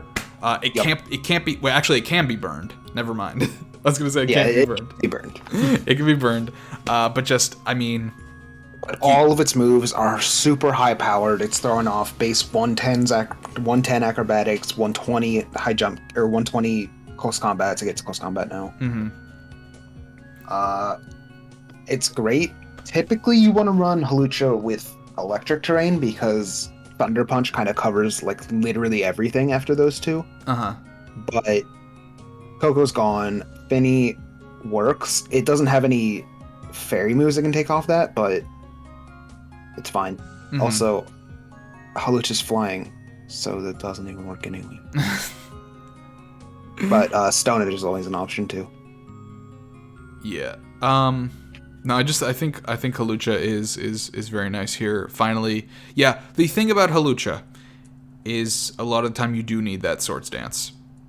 Yeah, that is a big thing about it. Its base attack is not that high, even if you run it Adamant, which you should always do. Yeah. Yeah, no, it's important to keep in mind with this thing, it is going to need a turn of setup. Once it does get that turn of setup, it's very good. The one concern I have here compared to something like Peanut's team is that while Peanut's team does have that chance for setup because of how many threats are on the field, a lot of these Pokemon are pretty passive, like the Finny and the Rotom and the Venusaur to some extent are all pretty passive mons that you could still double target into a Hawlucha. Yeah, Hawlucha is definitely looking like very targetable. Very targetable right now. That's a good way to put it. Yep. Speaking of, moving into Umbreon. This is fantastic. I mean, Hans Puncher needed a Wish Passer really bad because a lot of these Pokemon, and especially just with Peanut, like you throw something out, you take a bunch of damage, and you need to pivot out. Dark type, super fucking important to every team, and being able to get a basically second chance on any of your incredibly dangerous threats like Dragonite, Spectre, Landorus, it's so good. Yeah, plus it can't be left alone on the field because it will start foul playing. Yeah, I mean, this thing's very good for that. Honestly, with the tiers filled out, and the A tier, even though it's not filled out, at this point, we have moved away from S and A. Basically, the only people who have S and A's left don't need to draft them until we get to the very end, so people can start filling out lower. And given that his A tier is not a dark type, C tier is dark type is another type that I feel like C tier the options are limited. Not quite as limited in steel as not quite as limited as steel in my opinion. I think dark has a few more options. Yeah. Definitely still looking for that ice resist though. Yeah. Yeah. I mean, Umbreon resists a lot. It's got like what, base 130 special defense? Yeah, it's pretty high. Yeah. Lazadin saying he thought for a solid 5 minutes, didn't draft a dark type. It's like, no, you have a dark type. You do. Now we got the Mega Blastoise. Threat. Yes. Big threat. Big threat, big threat, big threat. Cinderace, Mega Bulky Blastoise. water with a huge offensive presence. Mm-hmm. This is, I think, very, very big for post team. Because I think whereas last round I was saying I'm concerned you don't have the pivots you need, like you have nice offensive presence, this thing can Shell Smash and go off, but if it doesn't, it is that bulky water you need. Yeah, I mean, it's still got all the same thing Blastoise does with higher stats. It's got the Fake Out, it's got the Follow Me. It's a great pivot. Yeah, and it doesn't lose any defensive stats. In fact, doesn't it gain some? It gains some at the cost of an item. At the cost of an item, sure. So you're not running leftovers on this boy, but yeah. But it's... Yeah, this is I think, the piece that Petrichor is needed to basically put him on the map as a real threat. I think so, too. I think Mega Blastoise is really good. Speaking of good A tiers, Regieleki. Oh, man. Who's outspeeding you? I was getting mad that everybody had such fast Pokemon, so I picked Regieleki. That's it. That's the whole reason. I will be the fastest boy! Honestly, you do have a bit of a ground weakness right now. I do. Aleki, but I also have pretty good offensive checks to ground as well. This is true. Yeah. Yeah. I just think it's worth noting. Yeah, absolutely. Just noting it. Next up, we got the Magnezone. This one is a bit confusing to me. I mean, I feel like literally anything works after you have what you have. I suppose that is fair. For what it is worth, the grassy terrain is preventing this Magnezone from being hit by earthquakes, but honestly, is it really? I feel like Magnezone still dies to a nerfed earthquake. Some. Not all. Just, I mean, it's a good special attacker. He absolutely needed one. Yeah. Definitely. Steel types as well. Yeah. This is good. Alright. Very solid Pokemon. Moving on to Moltres Galar. So I actually was going to take my first C tier on this slot because I considered it to be more core to what I needed than Moltres Galar, which, as we can see, another ice weakness. My first of my many electric type weaknesses. What am I doing? The main reason I chose Moltres Galar here instead of much later in the draft is because I saw that Whiskey had Comfey and I was worried it was going to get taken. Yeah. That is the main reason I drafted it here. That being said, it is my first Pokemon, and I think my only Pokemon that honestly gets very good spread. Raichu Yeah. gets, like, Electro Web. Hmm. But, like, Moltres Galar with the, what is the move called? Like, Jealousy, Burning Jealousy, is that the one? No, it's Fiery Wrath. Fiery Wrath, thank you, it's the opposite. Yeah, I think that's the main thing here. Unfortunately, it does not benefit from the grassy terrain, which would be really nice for it because of the Berserk. I don't really have a way to proc Berserk in my favor too much. You don't, but you have ways to set it up Yeah. with Nasty Plot. Yeah. Yeah, I think Moltres I don't think works here as a particularly good pivot for me, but I think it does work as a sweeper. Yeah, it's a very good, like, alright, you've dealt with all the bulk, here comes the sweeper. Yeah. Yeah, I do have a lot of bulk, yep. Alright, next up we got Zapdos Galar, another one. Yeah. Back-to-back Galarian birds. We've done a what is it called? We've done a spotlight on Zapdos Galar. So Yeah, we have. everything we've said about Zapdos Galar there applies here. If you haven't seen it, go give me a view, bitch. Is there anything specific to say in regards to this team about Zapdos? I think it's nice to have a Defiant user with a lot of your attackers right now being like Zard X, being And Serena. Yeah. Definitely good to slot a Defiant user in there. I think there are Plus other just good teams. typing. I think there are other Good teams defensive that. typing. Yeah, I think there are other teams that need Defiant more. Sure. Definitely. Lazadin. Yeah. Actually, Lazadin could use competitive. Yeah. We'll get to that. Hippowdon, here we go. Now the sand is here. Now let's go back and talk about Dracozolt. The sand has arrived. Dracozolt is online. Real talk. Who in Quickball has an answer to Dracozolt? It's a rough Pokemon to deal with. I genuinely feel like so much of Quickball this season just sees Dracozolt and is just scared. Yeah, I mean, Bolt Beak is a ridiculously strong move. It's got Dragon type coverage too, although it probably won't be one-shotting with its Dragon types like it will with Bolt Beak. With Bolt Beak, Jesus, yeah. I mean, yeah, now this works. The thing about, like, yeah, Garchomp is it can easily, you know, I mean, it likes rough skin a lot. I mean, now it can run, what does it get, Sand Veil? Yeah. Yeah, Sand Veil, I mean, it's an option. You know, obviously, Gastrodon very nice with the Hippowdon. This is our first water weakness, actually. So that pairs well together.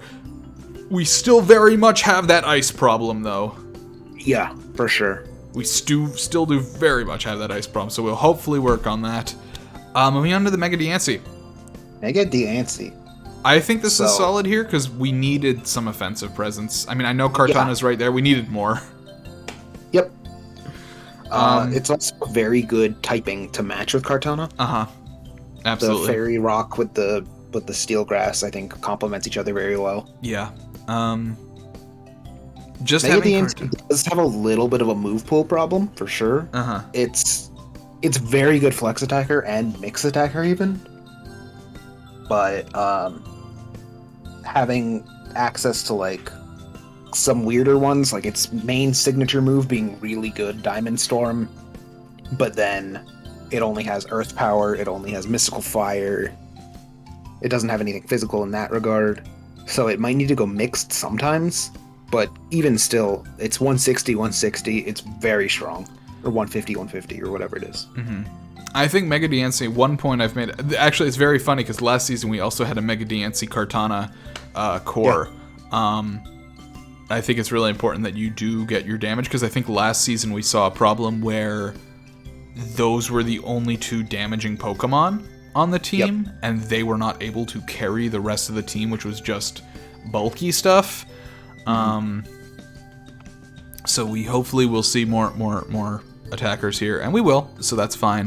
One point I wanted to make here, I think I had a point to make here, some point about Mega Diancie. Oh yeah, this is I think one of those really great picks in that Mega Diancie is one of those A-tier megas, or rather an A-tier Pokemon that becomes an S-tier mega, and Diancie alone, even with holding a Mega Stone, functions very well. It's more defensive. It doesn't mind the fact that it doesn't have an item slot too much. Of course, it loves an item, but it doesn't suffer too much. Very nice here. This is one of those Pokemon that I feel like you can take a second Mega and be okay. It's generally not recommended, but I feel like it works all right in this situation. Yeah, I agree. Yep. Next up, we got Tornadus T. Tornadus Therian. Very regeneratory boy with a U-turn, right? Yep, Regenerator U-turn. Definitely good to have this here because of its speed tier. What is the speed tier? Very high. Very high. Team was a bit lacking on like the speed tiers over 100. Having a Pokemon this high speed tier with Tailwind, definitely always good. Plus it's just good. It's got so many coverage moves. It's got Focus Blast, it's got Knockoff, it can run mixed pretty well with like Superpower if you don't want to miss your Focus Blast. Yeah, it's good. Yeah. Also, just to mention something in the chat, I'm only slightly looking at it. To the point about Smeargle using Sub-Zero Slammer, the reason Dracozolt is very powerful is because it is much faster, and if Smeargle is running a Z move, that means it's not running a Sash, which means that Dracozolt just kills it. Just to that point. Still, I guess this season kind of an issue. Yeah, when are you getting up that Tailwind? You don't have Prankster. The Tornadus T is another issue with this ice. I know I'm saying this about so many of the teams, at least Infernape and Jirachi are here.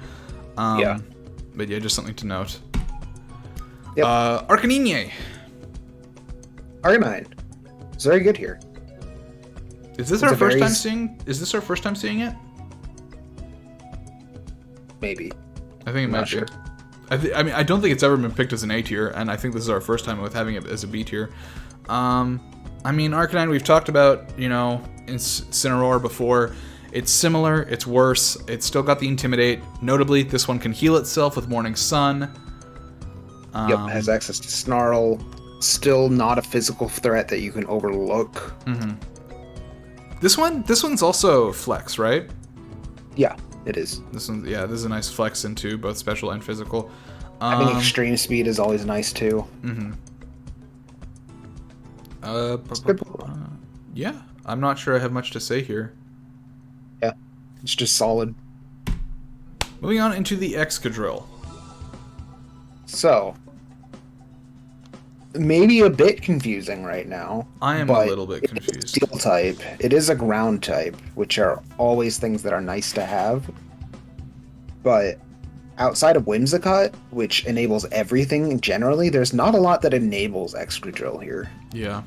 There's not a lot of things that can let it in safely. Yeah. Like, this team is definitely lacking a defensive presence right now. Yeah, I'm concerned in large part about Team Garlic having a lot of these really, really high power Mons and just not having any synergies. Yeah. The main thing about Excadrill is you would never consider Excadrill part of like a steel type in a steel core. Yeah, it's not. Yeah, of course. Yeah, because it's not defensive. It's not defensive at all. No, this thing is hyper offense. Yeah. Yeah. So it is a bit strange. Definitely getting concerning that you're running out of B tier slots and you don't have any good pivots. Yeah, you definitely want a good pivot. Speaking of good pivots, I actually don't fucking know. I don't think Rotom-Mow is actually that good of a pivot. Never mind. It's decent. Yeah, it's alright. Go worse. Was Rotom-Mow another Pokemon that Diggory 1 had? Please stop saying that, but yeah. Okay. Actually, hold on. Diggory 1 is actually Diggory 2, and Diggory 2 is actually Diggory 1, because I'm pretty sure Blue Angels is the older of the twins. Okay.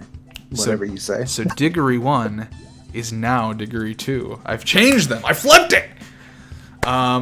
Was it in season 2 that Rotom-Mow was run with Heatran? I feel like they work really nice together. Yeah. I mean, a lot of this team does kind of hinge on the Heatran, though. Yeah. What would your recommendation be in regards to giving Heatran a little bit more room to breathe? Doubling up on Steel. doubling up on steel. Yeah. Yeah. That's a good idea. That being said, Rotom Mow does a very similar thing to the other Rotoms. It's got a lot of supportive presence, got a fair bit of defensive presence. Levitate is always nice. I also have probably like the third worst typing out of the Rotoms. It's like Yeah. in the middle of the pack. Yeah. It doesn't really like. I think Heat and Wash both very much benefit from the type specific move they have. Rotom I feel like benefits less. Yeah, Mo. Rotom, Mow, yeah. Leaf Storm is it's okay. Yeah. This isn't superior, you know? Yeah. Moving on into the boy. Araquanid. Fuck, I love Araquanid. I've used Araquanid on the bug type gym leader challenge, and this thing is strong. I mean, it's slow as hell, which is very nice for the trick room. And honestly, in terms of offensive Pokemon, Araquanid does not look that offensive, but holy shit it is. Water Bubble. Water. It can be a banded attacking water. It really can do either. Just please don't set sticky webs with it. That would be extremely counterintuitive. Yes. Yeah, that is actually a very good point you make. If you look at Smogon, you will see that a lot of Araquanid sets are sticky webs setters. That is because of what it does there. That is not what it should be doing on your team. Your team definitely has other things it wants to be doing with Araquanid. Very odd choice for a bulky water. When you think of bulky waters, Araquanid is definitely not something that comes up. But Water Bubble does give it a fire resist, which is pretty nice. And just the stab Water Bubble liquidations this thing can shoot off, especially with like a choice band, is intense. Yeah, it can also like very much run an Assault Vest. It runs that pretty well, especially with access to Leech Life. Yeah. Oh, for sure. No, this thing has, I think, is a very nice all-rounder. It has that self-healing. Its special defense is fantastic. Sort of pairs up with Goodra there. The regular defense is not great, so you probably don't want to be taking too many rock slides if you could avoid it. So like having this and Glastrier out at the same time, kind of just a rock slide moment. Yeah. So do be aware of that. But Ferrothorn's an hour and 50 minutes, we're halfway there. Hell yeah. Mudsdale! Mudsdale. A ground type. You kind of needed one. Yep, now you got one. It's good at physical. That's Mudsdale. It's good at physical. Physical defense, physical offense. It's got those both covered. Special anything kind of drops, but stacking stamina can genuinely be a problem if you save Mudsdale like towards the last after you've picked off like a special attacking threat. Yeah, if you get rid of those things. And Stormy is one of those teams that is actually doing very well on the not being weak to ice situation. Yeah, for sure. So Mudsdale works very, very well here.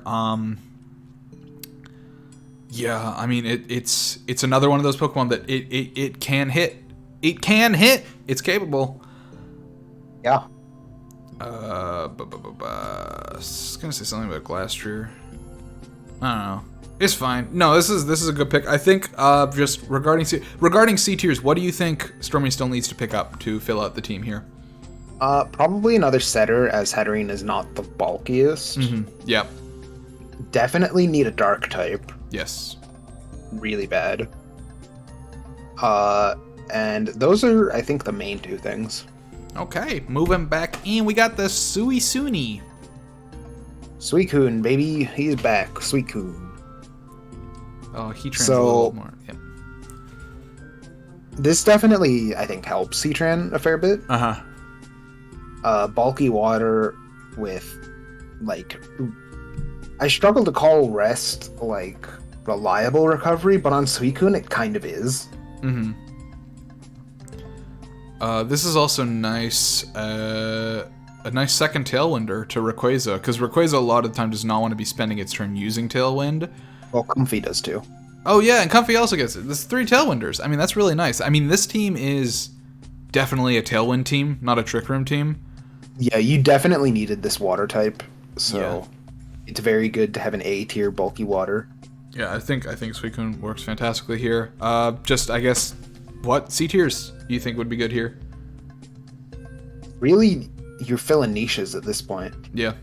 I think that's what it comes down to. Very solid, very solid. Moving on to Team Garlic, the Clefairy pick. He's back with the Clefairy pick.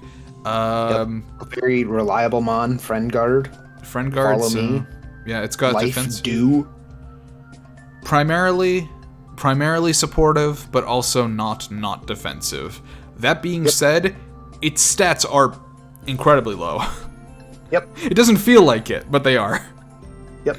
Still lacking on something to really help the Excadrill out here, though. Yeah. For Really, sure. more the Excadrill is like, I still wouldn't consider Clefairy a pivot. Yeah, pretty much. Yeah. You need water. You need a water type. You need a dark type. Or no, you have a dark type. Never mind. You need a water type. You need waters are not easy to come by in C tier. They're. I feel like in terms of types that you can find in C tier, water is one of the easier ones compared to something like Darker Steel. It is, yeah. Yeah. But I agree, like, obviously, like, with a Pokemon that's niche is that important, you want to be picking up something higher, but leaving it until C is not the biggest blunder. It's not the worst, yeah. Mega Audino. Mega Audino. This is a Pokemon that I was considering as well. Okay, do tell. The one thing I hate about it is that it's a fighting weakness on switch-in. Okay. But, I mean, we've seen this thing perform to pretty great effect in an off-season. Oh, cool. Not mentioning the time I used it. Alright, that's cool. That was Season 1. It was a long time ago. I don't even remember. I also used it to fucking power up Regigigas like a dipshit. That's true. I remember now. Which off-season was it used in? When Diggory had it with a Zacian crowned. Oh, well, I don't know if that should count.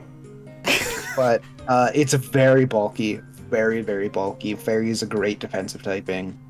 Normal, I mean, doesn't really do anything for it, but prior to Mega, it also has Regenerator. Yeah. It loses it when it Megas, but it's a good bulky Pokemon. It sets screens, it does Ally Swap, it does Ally Switch. Yeah. It pretty much has all the supportive moves you could ever want from it. Uh-huh. Which is good, because it doesn't need to attack ever. It just, yeah, solid team here. Moving into the Seismitoad. Seismitoad works really nice here just because every other Pokemon on this team resists grass. Yeah. I don't know what Seismitoad does specifically. Yeah. Because normally, especially nowadays, Seismitoad has become a rain sweeper. Mm-hmm. Yeah. I think it comes down to having a bulky water. I mean, I feel like it's a decent switch in for some of this stuff. Hey, it's bulk is mid is the only thing. Yeah.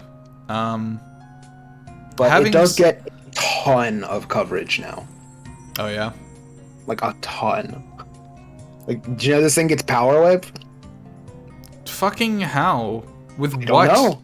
With what? Its tongue? Maybe? I don't know. Is fucking Yoshi out here? I don't know. It gets Power Whip. Okay. Very cool. I think there were better bulky water options. I don't think Seismitoad is bad. A lot of them are gone at this point. That's true. Notably, Melodic is still on the table. Yeah, Melodic is definitely on the table, and it's very good. Yeah. Moving on into this Another bulky water. All right. Back to back. Yep. So we've now filled out an entire B tier with the same one Pokemon. Toxapex is at least nice that it resists grass, or at least neutral to grass, whereas the other two are weak to it, and Quagsire is very weak to it. Yeah. Yeah. I think the B tier needed to be a little bit different than it is. Because right now, obviously, Mega Dancing Cortana, both very, very strong. Smeargle, again, as we've mentioned, fills in cracks in a team very well. But, I don't know, just more options on the pivot to different types. Yeah. I mean, it's tough to pivot when an opponent can just prepare Grass and Electric and have it run through so many of your walls. Yeah. Especially when, like, Mega Dancing, also weak to grass. Yeah. Yeah. And Smeargle, weak to being hit by a move. And Kartana might as well be weak to Kartana, weak to special moves. Yeah. It's rough. It is rough. Toxapex, This is not an answer. This is not an answer. Toxapex has the option, I suppose, to go offensive with Merciless. I've tried it. I don't recommend it. I think the issue with the B tiers here is you're never like a lot of these teams that we've looked at can go SAA BBBB, SAA BBB, just and bring that to a match and just be completely fine. This team cannot do that. This team absolutely fucking cannot do that. You're bringing one of these B tiers, maybe two, maybe, but honestly, you're bringing one a lot of the time. Yeah. So you want a really strong pick in the C tier. Musharna is a Pokemon that I was surprised to see. Explain this. Yeah, me too. I don't have an explanation for Musharna. Okay. it has Trick Room, right? Yeah, I mean, it does. It has Forewarn, so you can see, oh man, look at all these Ice-type moves. Wait, no, you can't actually, can you? No, because it's not weak to ice itself. It's not weak to ice itself, so it won't even tell you that. Oh god. I'm not sure what Musharna does here. Me neither.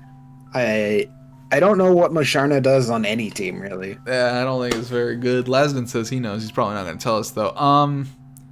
I think this team still has a lot of cracks it needs to fill, and I don't think Musharna was the play. Because really, I mean, the S tier is, obviously, it's going to be something very, very strong. But you have 3 slots left, and you need some pivots. Yeah, the team is lacking in pivots. And so we got Obstagoon. Obstagoon is not a Pokemon I've seen before. I know very little about this. I know it gets, like, Obstruct. Yeah. That's genuinely all I know about it. What does it do? It gets Obstruct. It's a very strong Guts attacker with, like, Facade. Mm-hmm. It's a normal type. It gets Stab on it. Mm-hmm. Whatever. Does it get Power Whip? It uses. No. It should, because it has a very long tongue. Yeah. I mean, Obstagoon is, like, not bad, but it doesn't get knockoff, which is a big problem for it. What do you think? What do you think? Do you think Vermilion's missing anything? A Fairy type? Fairy type would be nice. C tier has a couple. Yeah, notably, there's also no Steel type. Yeah, those are 2 types you are missing out on that are going to be very important. That is a huge core. That is a huge core. Yeah. Alright, next up we got Alomomola. So despite the fact that I am still very much weak to Freeze Dry, Alomomola does actually help me out very much in the ice department. I think this is a sleeper pick. I am hoping that I can bring this to the forefront of people's minds. It is just a Togekiss on the side, basically. I think this Pokemon has a lot of potential as a pivot. I have the Raichu there to help with the electric, obviously. It deals with the ice. It has a very, very good sort of defensive set in terms of it's like very stalling. Good support for bulky offense specifically. Yeah, it's got the very nice defenses itself as a pivot and like stuff, but it also does Wish Pass and Heal Pulse and all that stuff. So it exactly what you said. I mean, on top of the fact that it is also regenerating with its Regenerator ability and its fucking grassy terrain, this thing helps Melmetal and Zygarde and Bulu just... Because that is my team. Zygarde, Bulu, Melmetal is my team, and everything else, with maybe the exception of Moltres, is like, hey, we needed something that is special. But the other ones are like, hey, let's help you guys do what you do best. And I think Alomomola is great for that. Stats are certainly kind of low, but it really shines with its like 165 HP. 165 HP. It's kind of insane. Next up, we got Articuno Galar. So this one I think is a great pick. Yes, competitive. Now people are bringing in those Intimidates, and you say, hey, I got a bird. It's got a Tailwind. Now I'm sweeping. Yeah. This is a very, very, very solid pick. This was necessary. Yeah, I think this one. I'm surprised so this good. came after Magnezone. Yeah, this one, it definitely seems more central than Magnezone, but he got it anyway. So. Yeah. So it worked out in the end. Not much else to say here other than this slots in perfectly with your SAA. It's absolutely fantastic. Yeah, I agree. Moving on into Sylvali. My type variation was certainly lacking, so here's Sylvali. Okay. That's all I got. All right. Cool. I mean, it works. It's solid. I just wanted a versatile Pokemon. Here's Sylvali. There you go. Crocodile. Crocodile, the Pokemon that both of us advocate for every season. Yes. It's very good. Moxie and Intimidate, both fantastic abilities. Normal type gym leader? Sylvali? Crocodile, definitely. I mean, the ice hurts a little bit, but honestly, He's got answers. Petrichor's does not care about ice. It's not a problem for him. Having the dark type is so important. Not to call out Post at all, but at one point we were discussing this, and he was just like, man, I don't know about a dark type. Maybe I'll just use Cinderace and Mega Blastoise as my dark type. I'm like, no, my friend. You need one of these, please. Yeah. And this is a great option. I mean, Yeah, I think Crocodile's great. this, I mean, it's filling out a lot of stuff here. It is another all-rounder, but, you know, kind of like, you know, Zamazenta and Cinderace. It also very much has an offensive presence there. The ground is helping out very much because you do have a couple of things here weak to electric, Blastoise and Togekiss. Crook is a nice switch in for those. Obviously, Blastoise takes the ice, Crocodile takes the electric. This is really good. Yeah, This is I very think Crocodile's like almost always a good pick. Yeah. Moving on into Florges, another really good pick. This is the premier C tier fairy, It really is, in my opinion. Yeah, I mean, when you are one of the like 4 or 5 people that does not have a fairy type yet, and we are this far into the draft, you better hope you're the first person that gets to draft a C tier, because this is the one you want. Yeah, absolutely. Yeah, I mean, Florges, again, we've done a spotlight on it. Go watch it, you bitch. Other than that, great special defense, lot of supportive options, a lot of offensive options. Yeah. It's good. Its offensive presence is a lot higher than it seems. Yeah, you'd think it wouldn't be, but it sure is. Not much else to say about that one, though, so let's get into Gengar. He's running on that treadmill, boy! Yeah. I mean, everyone saw Gengar coming if you looked at the corner. Well, they didn't during draft, because that wasn't there, but yeah. Obviously, yeah. But, Gengar, I think, is the first, like, super solid offensive presence here. I agree, yeah. Yeah, like, Sorry. Which is there, but, like, Gengar isn't super reliant on setup, like Hawlucha is. Yep. I think, both Salamence and Hawlucha do have some issues that prevent them from going on turn 1. Gengar does not have that. Yeah. Anything else to say about Gengar here? There's definitely a psychic problem on this team, though. This is true. I do see that. That's a good point. Yeah, this team does not appreciate psychic. It has no resists so far. Where's the dark? Yeah, we are now getting into the point where everyone is scrambling to pick up Steels, Fairies, and Darks, which are 3 of the most important types in their C-tier slots, so we'll see how that goes. Well, I mean, there's a dark type in the picture. But, is there? Oh, true, yeah. Skizor! So, in comes Scizor. This is something I think made it on every iteration of Diggory's team and didn't get sniped. Yeah. I mean, he loves Scizor. Who can blame him? It's radical, it's got a great design, and it's honestly a very good Pokemon. I agree. On all fronts. Yep. I mean, it's got that priority. Very strong, fucking fantastic typing. Defensively, it's very good. Special defense, it does struggle a little bit. But honestly, this thing takes physical moves like a champ. Yeah, has a lot of great resists. Yeah. Working into the rain team very well, because it's sort of mitigating the fire, but honestly, more importantly than mitigating the fire damage, which Scizor doesn't appreciate regardless of the rain, it's just discouraging people from bringing fire. Yeah. In the first place, because it's not going to be... Fire will literally not be useful except to hit Scizor. Yep. Because everything else on this team either resists it, or also this song is a fucking jam. I love this one. It's real nice. I mean, alongside the Dragapult and the Tapu Koko, another thing that can move very fast, even though it is not actually fast. Grimmsnarl got the priority. Ludicolo's got Fake Out. It's good. It's a good Pokemon. Moving on into Magmortar. Magmortar is a great B tier. Yep. Tell me. You used it. Tell us. Huge special attack, huge support. Follow me, Flame Body. Always nice. You can burn somebody and they'll be mad. It's true. Its special attack is also just very high. Yeah. Like, a lot of support Pokemon become dead slots sometimes. They have dead slot syndrome. Yeah. Magmortar can just fire off heat waves. Yeah, there is no Amphat here. Fucking all your friends are dead. Okay, I will use Fire Blast and kill you. Yeah. So I noticed at the beginning of this stream, FeelKJ wanted me to mention this. He was thinking of drafting Torkoal. Just want to point out, Torkoal would have been a really bad choice here. It does not go well with Mega Mawile or Jellicent at all. Nothing really appreciates it. Not a good choice. This thing... But Magmortar, though. Magmortar is great.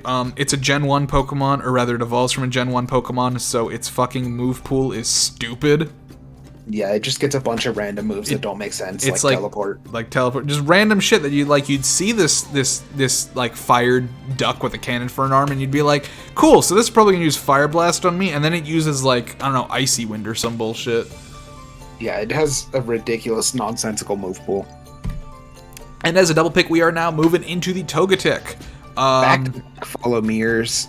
I think Togetic is like genuinely a very good Fairy C tier. Yes. Oh, for sure. I'm not sure if Togetic was necessary on this team because we do already have so many good defensive Pokemon. Togetic is probably the first supportive Pokemon, which is nice.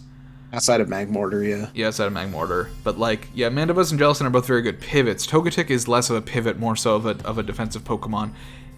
The question at this point is Mawile, Komao, potentially Mew, enough of an offensive presence? Or do you need more? I think it wouldn't be bad to have another one in C tier. Okay. Like a niche attacker. Moving on into Mega Swampert. It's fucking... Here we go!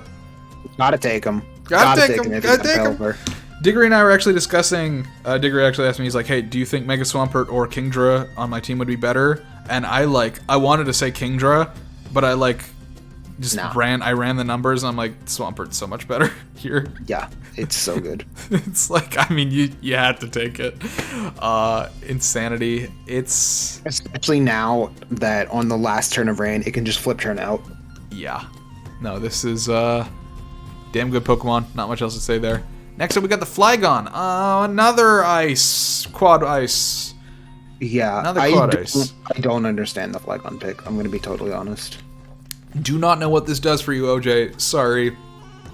Not much to say here. I think this was kind of a blunder of a pick, but we shall see. Hey, if you have some plans for this, I'm hella ready to see them, but it does feel a little bit like a dead slot. Flygon is okay if you're not running other stuff, but I'm just not sure what niche this fills that you aren't running elsewhere already. And I feel like there were enough things that the team still needed that this wasn't a great pick. But let's move on to... Oh, my lord! It's even worse! Ah, my eyes! Why is this here? Walrein is not a pick that makes any sense at all. It does resist ice, and that is it. He needed a bulky water. And he needed an ice resist. And there are other bulky waters that are ice resist, either 2x or 4x. Why Walrein? I understand wanting to completely resist freeze dry, as the Kirams are involved. Or rather, one of them is so far. Yeah. I get it, but also, I don't know, Lapras was right there. Yeah. I feel like Lapras is straight better. Okay, you know what? Hoenn Boys makes a good point. 8x ice resist, it does get thick fat. Yeah. That's stupid. It's not a good enough justification. It's so bad. Oh my lord. This is up until now, Peanut's team as like he's serious, you know. He's vibe checking. He's got his number down. He's ready. It's not a big deal. Yeah. It is a C tier. You don't have to bring it. It's you true. see the Mega Steel riding the horse. You're gonna have that. It's gonna resist ice. Yep. Caparaja! This one is absolutely solid. Agent Raj. Agent Raj is so good. So excited to see this come back. Caparaja is really nice. The stats look a little bit wonky, but it is bulky regardless. It's got very nice HP stat, very nice attacking stat, and this thing honestly gets a lot of moves. It's got some good supportive stuff. It's got Stealth Rock. It's got like Taunt. It's got fucking Whirlwind. But it also has a lot of coverage. A lot of coverage. And two really good abilities. You've got Heavy Metal, which works really nice if you need a Fire Stab with Heat Crash, and obviously very good Steel Stab. And if you... Stab, but okay. What? Fire Stab. What it's did I not say? Stab. You said Fire Stab. Oh, Fire Stab. It's not Stab. Yeah. Sorry. I mean, we've been going for like 2 hours, so it's fine. Yeah. It also Sheer Force, very, very strong. Just gets a bunch of really random moves you wouldn't expect to see on this thing. It's gonna be great. Whip. Power Whip, Play Rough. This thing's coming at you. Love to see the Caparaja. Cannot wait to see this thing used. Honestly, one of the best C-tier steel types in my opinion. It's pretty good. I mean, your other options are shit like Clink Clang. This is good. Yeah.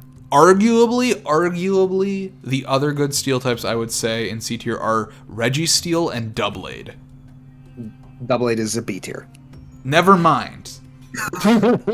Never fucking mind. Caparaja and Registeel. I cannot think of very many other ones. Clink Clang sucks. Berserker sucks. I mean, the other one that I would Magneton? consider... The other one I would consider pretty good, but is like not a traditional steel type, is Durant. Durant. That's yeah. Durant is not a pivot. No. Durant, you can't call Durant a resist. Nah. But now we got Scyther. Scyther. So Sizzle was picked this round. Now Scyther's here. I really like Scyther. I think it's a very slept-on C tier. I mainly picked it because I needed something that beats ground and something that beats fighting, and it does both very well. That is true. I think a lot of people sleep on Scyther because it is NFE, and they're like, oh well, all NFEs are just Eviolite boss. It's slept on, but when I picked Scyther, everyone was like, oh, yeah, that makes sense. That's really good. Yeah. But yeah, I mean, Maybe it is. it's all that I've done. No, it is important to note that Scyther has the exact same base stat total as Scizor, it's just in a different place. It's just, the main reason Scyther is worse is honestly the typing. Yeah, for sure. It honestly comes down to the typing. Scyther is very, very solid. Next up, we're moving into Conkeldurr. Another Pokemon as an opponent you hate to see on this list. Why is that? He punch hard. I know. He's got that Mach Punch. Yeah. Another physical. But yeah, as we just talked about with the Articuno G, it's scary to bring stuff that lowers attack because, I mean, Conkeldurr's got that guts. Conkeldurr prevents people from bringing Will-O-Wisp. Articuno prevents people from bringing Intimidate. It's good. Yeah. It works. Murkrow with the now we have, you know, the Tailwind making sense. I mean, Conkeldurr obviously very slow anyways, but just woofa doofa. Yeah. Next up we got the Cofagrigus. Cofagrigus. It's I don't want to run Trick Room, but I want a response to Trick Room. Like in the past, like my main, like when I think about how I've learned to deal with Trick Room, I think about my electric gym team. And with my electric gym team, electric types generally very fast Pokemon. So Trick Room is something I was very weak to, but I had Mega Ampharos, which is a bulky, slow attacker. And I never ran Trick Room, but Mega Ampharos always helped me deal with it and get out of it and be safe. And even though Cofagrigus does get Trick Room, I mainly want it because it's slow, it gets knockoff, it's bulky, it and Melmetal will help me survive those 5 turns. Yeah, people don't want to run Trick Room into you when you have Cofagrigus Melmetal. Yeah. So that's essentially my way of discouraging people from running that so that I can do my Tailwind and outspeed people and be nasty and mean. Don't run Trick Room into me, because I will have these answers to it. Next up, we got the Palosand. Sand. It's a good Pokemon. It's pretty decent. Certainly not something you would think of as a resist. It's mostly special attack oriented out of all of its stats. But it hits pretty hard. Yeah, Ghost type is always nice. Ghost and water, very good types. Well, it's not... in isolation. It's not water. Correct. It is ground. But yeah, both very solid types. Still missing both Fairy and Steel here. Next up, we got the Shuckle. Annoying Pokemon. Everybody knows Shuckle. I guess this is a Ice Resist. It isn't, though. Is it not? Oh, Rock doesn't resist it. Fuck. Egg! I'm worried about you. I'm worried about you because I'm in the same position, Egg.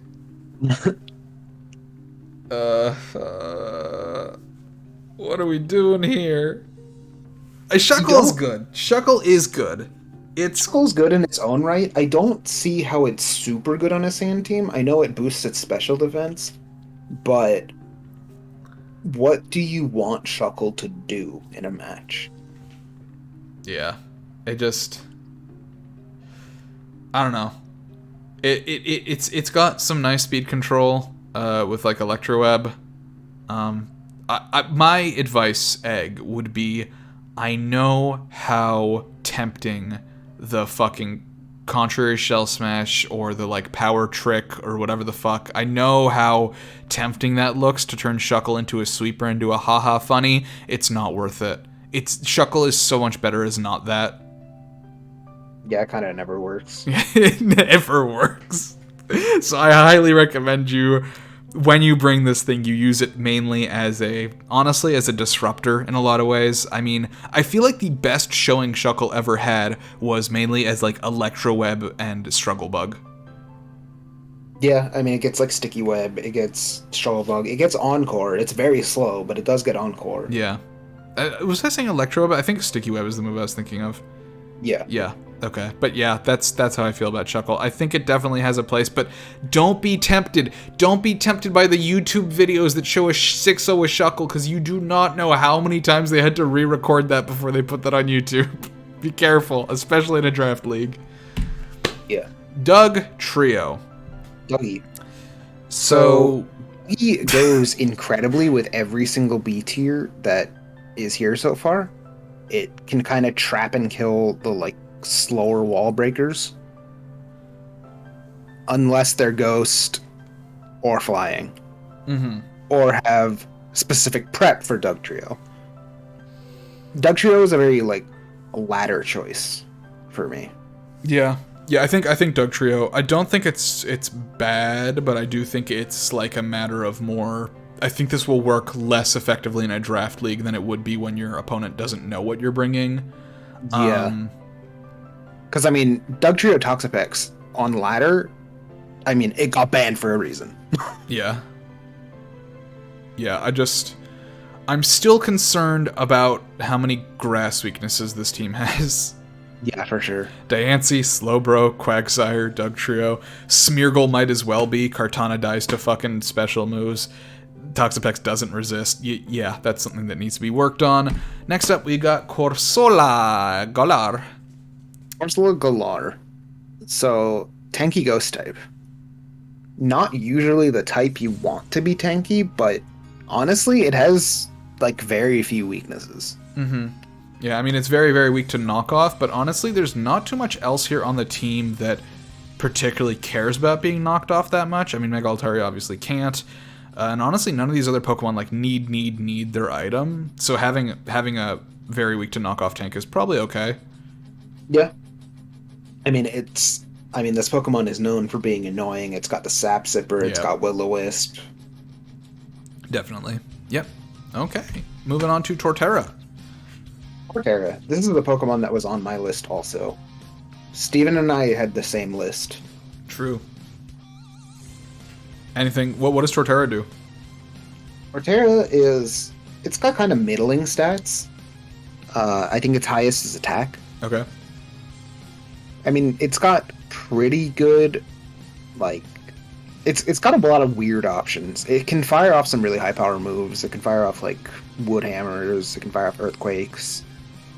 I can't imagine Torterra is going to come all that often. Yeah, most likely not. That being said, it's been prepped for really well here. It's another pretty slow Pokemon. It gets pivoted out very well with other stuff. Little Alex Horndrill. That's good. Little Alex Horndrill. That's why it's been drafted. Okay. I see. It's just Torterra because it's T for Taskmaster. That's the big reason. Okay. Vaporeon, very, one of the, good, bulky C-tier water types. Obviously, It can do what every evolution can do. It's got the Baton Pass. It's got the Wish. It's got the... It doesn't have Evo Boost. It has Z Celebrate. Definitely something that was necessary. Yeah. Because this team truly has no pivot. Yeah. I wouldn't consider Vaporeon a great pivot. Yeah. But at least you really needed a bulky water. Yeah. At the very least, if Victini or Urshifu or something, is on its last legs, Vaporeon can give them a second lease at life. Yeah. Which is nice. That being said, still, this team doesn't feel synergistic at all. I think this is probably the least synergistic team this season. It doesn't feel like these Pokemon have a plan around them. It just feels like a bunch of very, very good Pokemon. That's kind of how I'm feeling so far, yeah. Yeah. It's kind of... The Garlic is saying it best. He's saying, fuck! And think about this. Next up, we got Azelf. Azelf, I think, is fucking kind of great. Azelf is an amazing C tier. I think it's very, very good. It's solid. I mean, its attacks are nuts. I mean, this thing, does it really have much in the way of physical moves, or is it mainly attacking with special? It's mostly attacking with special. It does have good physical stats, but in terms of what it's doing physically, usually exploding. Yeah, no, I think Azelf's really good. It was the premier suicide lead of all of Gen 4. Nice. Don't explode my elf. I don't know if Azelf does anything for this team defensively. It is another Levitator, which is nice for Heatran. Offensively, though, it's pretty nice. I mean, offensively, we have, Ray, Heatran, Hitmontop to some degree. So Azelf's a nice pick there. Not the best, but, for a C tier, could be worse. Moving on to... Now it kind of mono shuts down OJ. True. That is true. Aromatisse. This is very solid. Another Trick Rumor. A good setter, a bulky fairy, can't be taunted. Can't be taunted because of the Aroma Veil. Is it Aroma Veil? Yeah, it's Aroma Veil. Yeah, it works. Obviously, I mean, Florges is worse in that Florges isn't Trick Rooming, and Aromatisse is better for that, so it's better for this team in particular. Yeah. So I think it's nice. I think it's a solid pick. And moving into Tentacruel. It's the best you're going to get out of, C tier bulky fairies that aren't Florges. Yeah. Tentacruel's nice here.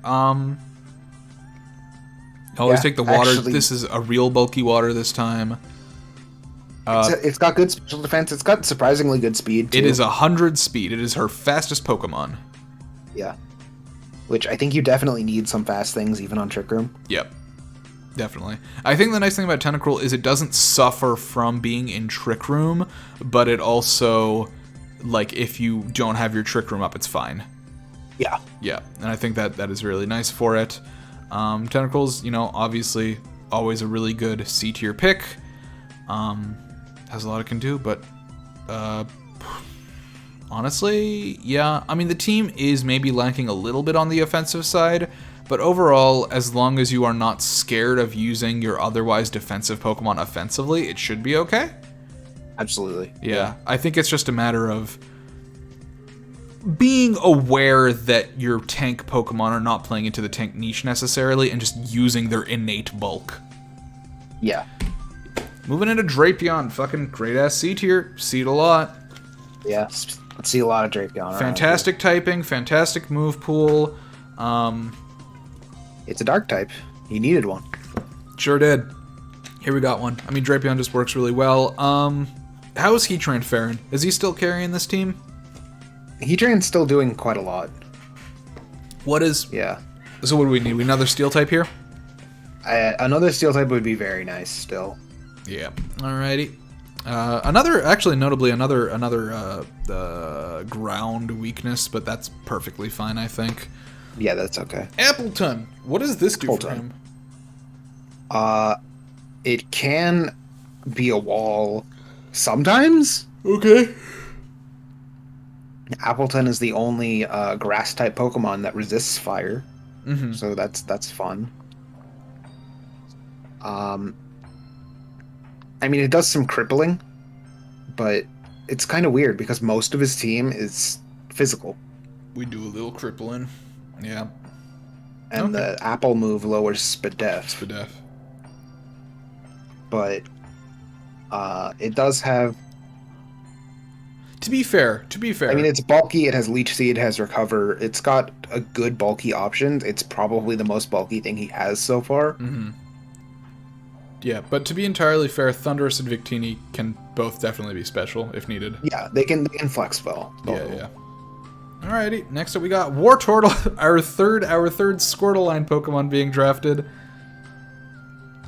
Yeah, man. Wartortle. I mean, Wartortle, it does what Blastoise does. It doesn't quite do it as well. It does get Eviolite, but that means it doesn't get another item. But, you know, it still gets the moves. Yeah, which is pretty cool. It's still got all the same, like, niches that Blastoise covered.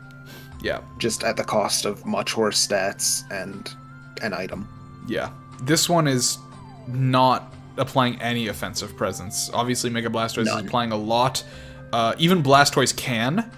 Yeah. With, like, Shell Smash. Wartortle is not. Wartortle is purely support. Yep. Moving on into Alchemy, but I guess that's what you get for getting a C tier. Alchemy, very, very good pick here. I think this is actually the first season that we've seen Alchemy not alongside a very strong physical hitter, but we do have Superior this time. Yeah, definitely want to nerf your own Superior with Alchemy. Oh, right. Never mind. So, Alchemy, I think all of the good C tier fairies are now gone. I'm trying to think. I was thinking there might be one more, but I would need to check. Team Builder. I think we are pretty close, though, yeah.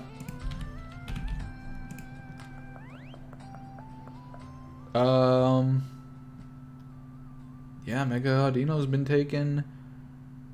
Mime is still up. Mime, yeah, that's true. Mime is the big one that is left on the table at this point. Superior is in bold because I made a mistake. Don't worry about it. Shut up.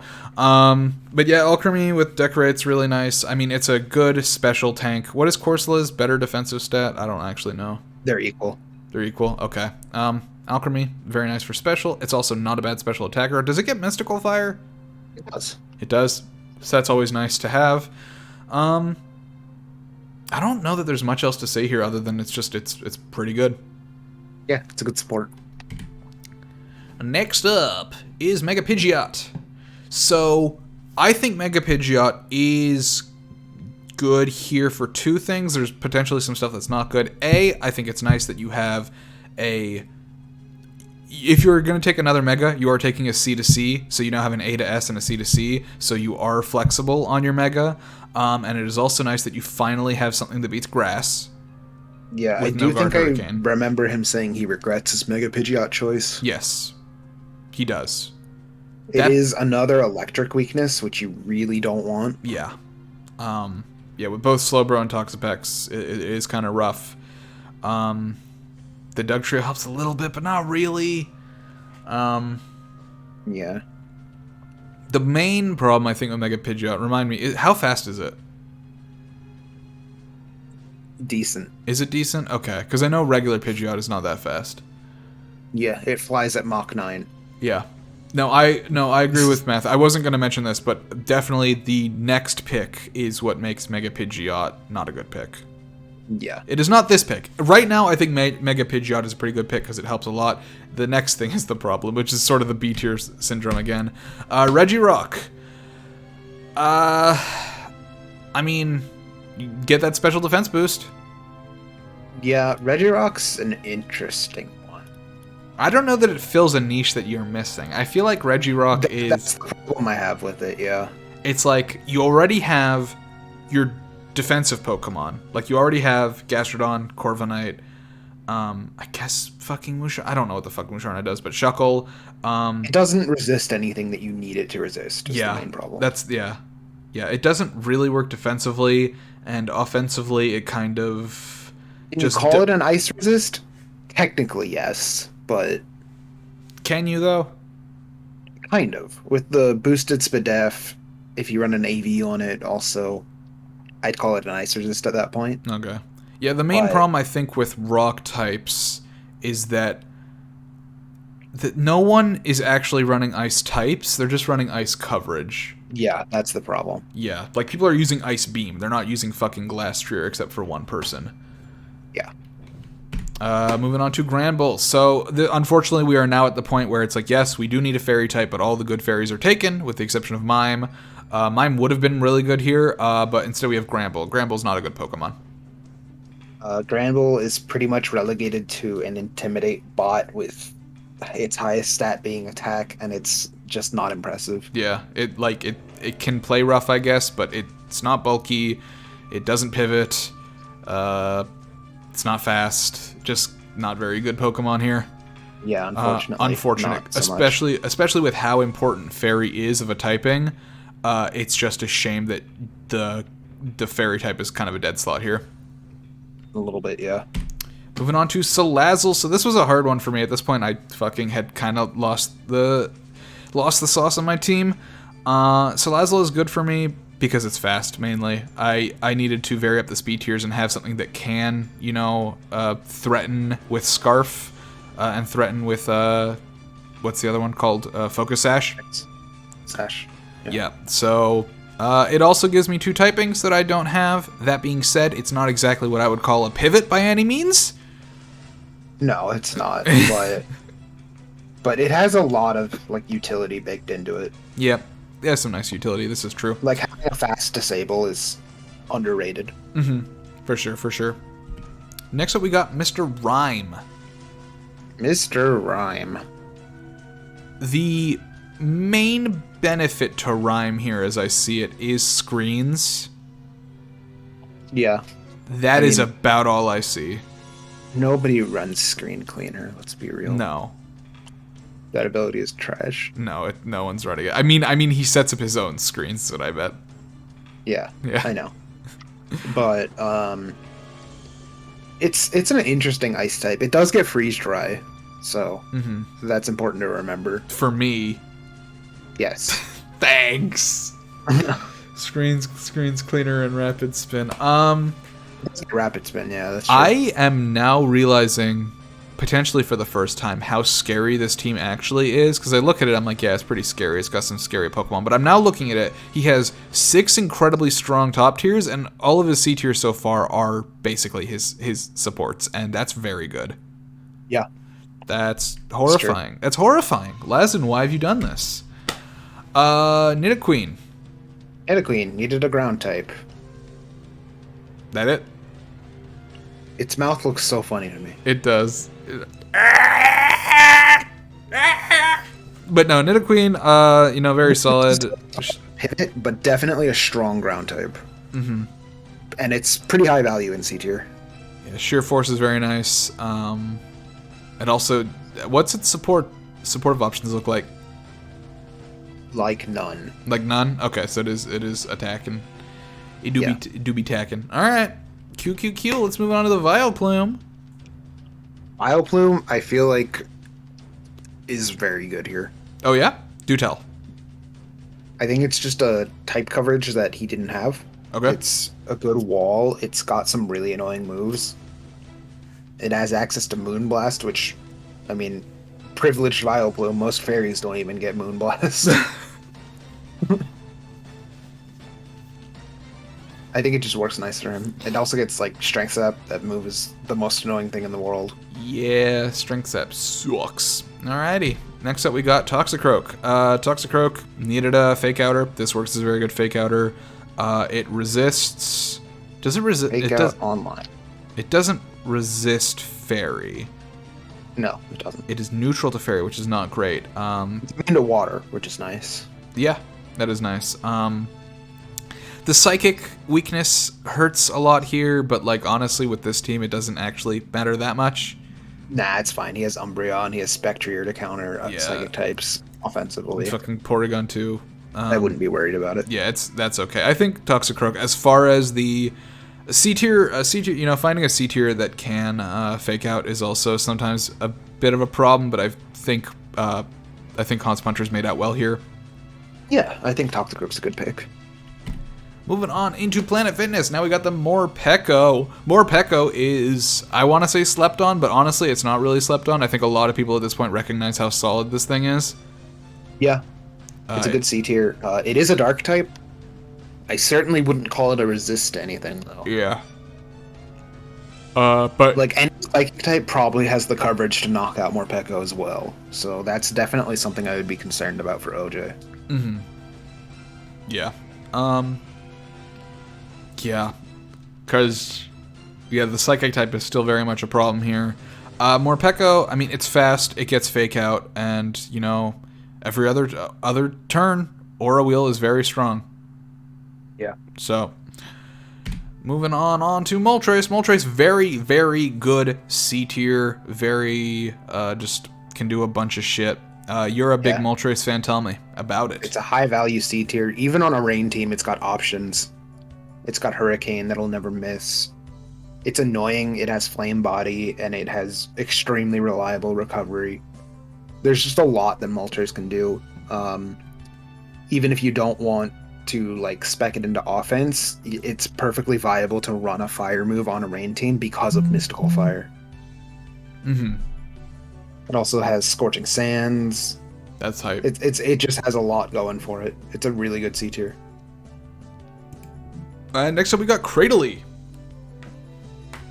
Cradily makes sense here. I think it's good for him. Mm-hmm. What's the Storm Drain helping with? I feel like his water weakness is not big. Water weakness is not big, but he has a lot of water neutral. And this kind of team doesn't really want chip damage, like especially on Mawile, on Mandibuzz, on Magmortar, on Togetic.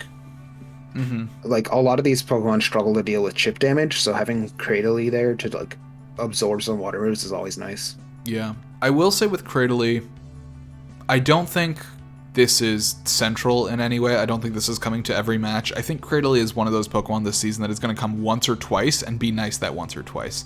The main reason I mean, that's the nature of C tiers. What? That's the nature of C tiers. That's the nature of C tiers. But the main reason I bring that up is just because Cradily specifically, I feel like in most seasons it's taken, is central to the team it's being taken on, because it's usually being taken on a sand team or something that is very, very weak to water. So a lot of the times Cradily has been drafted, it has been very, very important. Whereas here I feel like it is more of that natural C tier position of just, this will work on one or two sets, which is perfectly good. Yeah. Moving into Galvantula, I think this is pretty good. Yeah, I think Galvantula makes sense. It's fast. Is it his fastest Pokemon? I believe so. It looks like his fastest Pokemon to me. Yeah, so Galvantula, Compound Eyes, got Thunder, which is really nice. The speed tier, it's Sticky Webs. Sticky Webs. Energy Ball has some usage as well. The coverage on this thing is not amazing, but honestly, it doesn't really need it because Bug Buzz and Thunder hits a lot. Yeah. Yeah. I agree. I think this is a pretty good pick. I think Cradily Galvantula, I think it's potentially looks a little bit underwhelming, but I think the main reason for that is just because it's a double C tier pick, is what it comes down to, and I think both of these do fill their particular role pretty well. So I think it's... Yeah, I mean, we're getting into the Pokemon with lesser impact at this point. Yeah. Slowking Galar, though, I think this thing could potentially have some real impact. Yeah, I agree. After saying something that immediately contradicts the thing I just said. Yeah. No, I think Slowking Galar is very, very good here. Honestly, the typing is honestly really good, given what you have already. Their typings are so weird, the Galarian Slowbros. Yeah, Poison Psychic. But honestly, like, it functions well. There's nothing on this team that really needs the use of its like special ability. Like nothing needs Curious Medicine or what's its yeah. Yeah, this Pokemon has the Clefable effect, where you like look at its stats and its typing, and it's like, oh, well, I don't really see anything here, and then it just overperforms. Yeah. I definitely think this thing could potentially overperform. So keep an eye out, folks. Make sure when you're fighting Slowking G, be aware that this thing is kind of sleeper. Next up, Escavalier. I mean, it's a good Pokemon. It is a Psychic Resist. Yes, and go. that Mega Horn, it hits hard. Yes, it is a dedicated Psychic counter. Yeah, and unless that Psychic has Mystical Fire, which a lot of them do. But the Finny, the Rotom, the Salamence, they're all dealing with those fire moves pretty well. I think Escavalier is... I mean, Morpeko is very good, but Escavalier might be the best C-tier pick so far on this team. Yeah, Escavalier is really good here. Yeah, the Escavalier, yeah. We just have to keep pronouncing We just have to make it worse and worse and worse until we eventually find Steven's even terribler pronunciation. Hey! He says Escavalier. Escavalier. Colossal. Yeah. I hate this Pokemon. Me too. Does it do anything? But on this team, it's okay. I was gonna be like, you're telling me it's good because it doesn't feel good to me. What does it do? What does it do here? So it does a lot of support stuff. It obviously has the Steam Engine, which is not going to get a lot of use. But it's got Flame Body and Flash Fire. Flash Fire is also kind of useless. It does have some coverage. It flexes pretty well, but for the most part, it's like setting rocks and rapid spinning. Mm-hmm. I don't know. It's hard to use this Pokemon. I will say, I would not have known this if it was not for Diggory 1.0, the Proto Diggory, the OG Diggory known as Whiskey Tattoo. But this is the only rock type that was drafted in Timer Ball. Oh. Literally the only rock type in Timer Ball, which kind of makes sense to me because I don't really like rock as a type, honestly. I think rock is a great coverage type. It's a great coverage type. A great... Wait, Diggory, you're the older one? Shit, no, you are Diggory 1.0 then. Never mind. Whiskey is Diggory too. I was right the first time. I was wrong the second time. Okay. Drampa. What does this do here? I don't think Drampa's a good pick. I don't love Drampa here, but you don't have a dragon type yet. Yeah. It's a decent resist. I don't know. It doesn't do a whole lot. Yeah. But it is a special presence. It does have, like, Berserk Roost. Yeah. I mean, again, it's a C tier. I'm not expecting it to have a ton of impact. Sure. But I think drafting a dragon was, at this point, necessary. Really? I honestly feel like if you get to your C tiers and you don't have a dragon yet, I'm not even sure if it's worth it. It depends. I guess. But yeah. I mean, the team has very few ice weaknesses.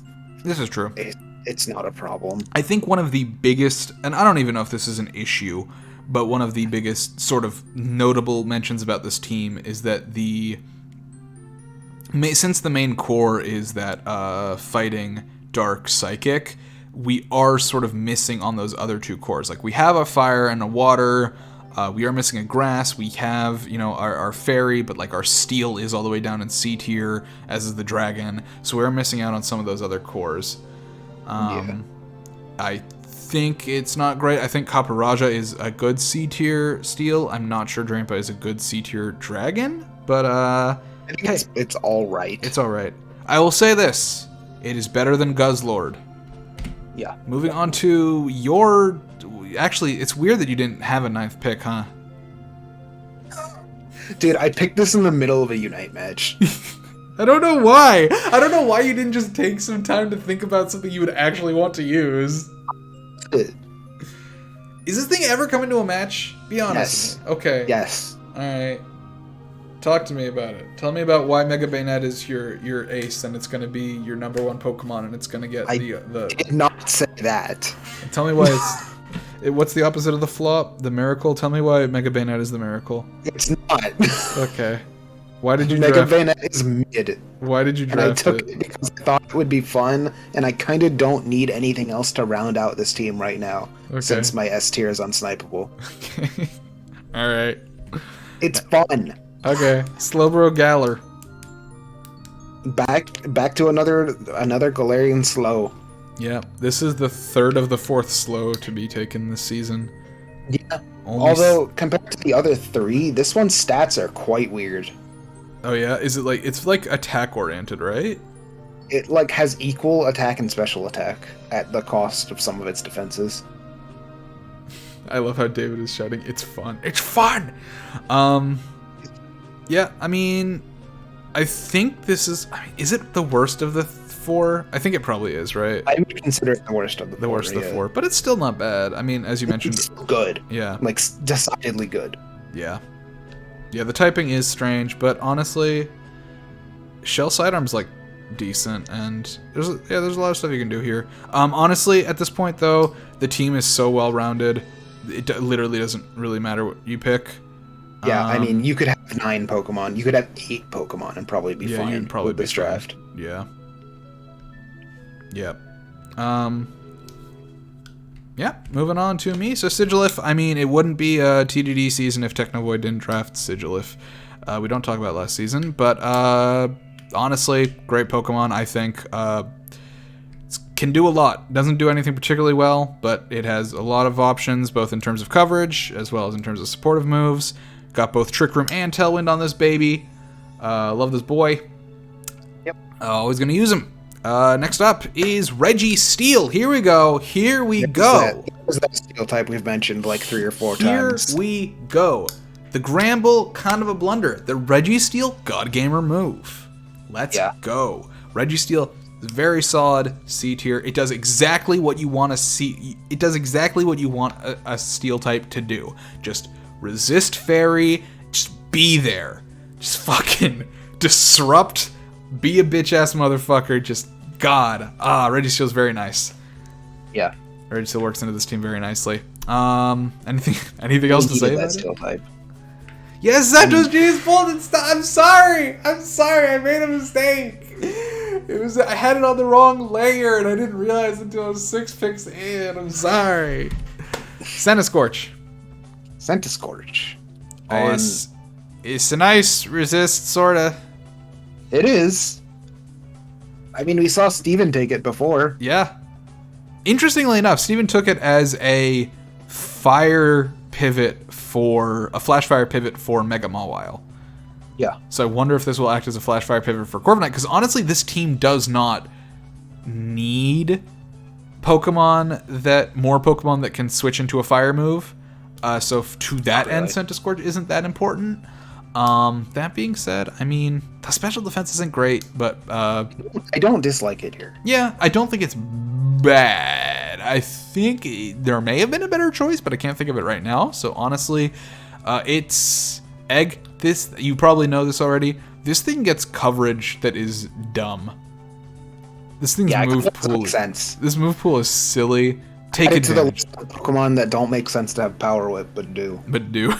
Yeah, take advantage of this one.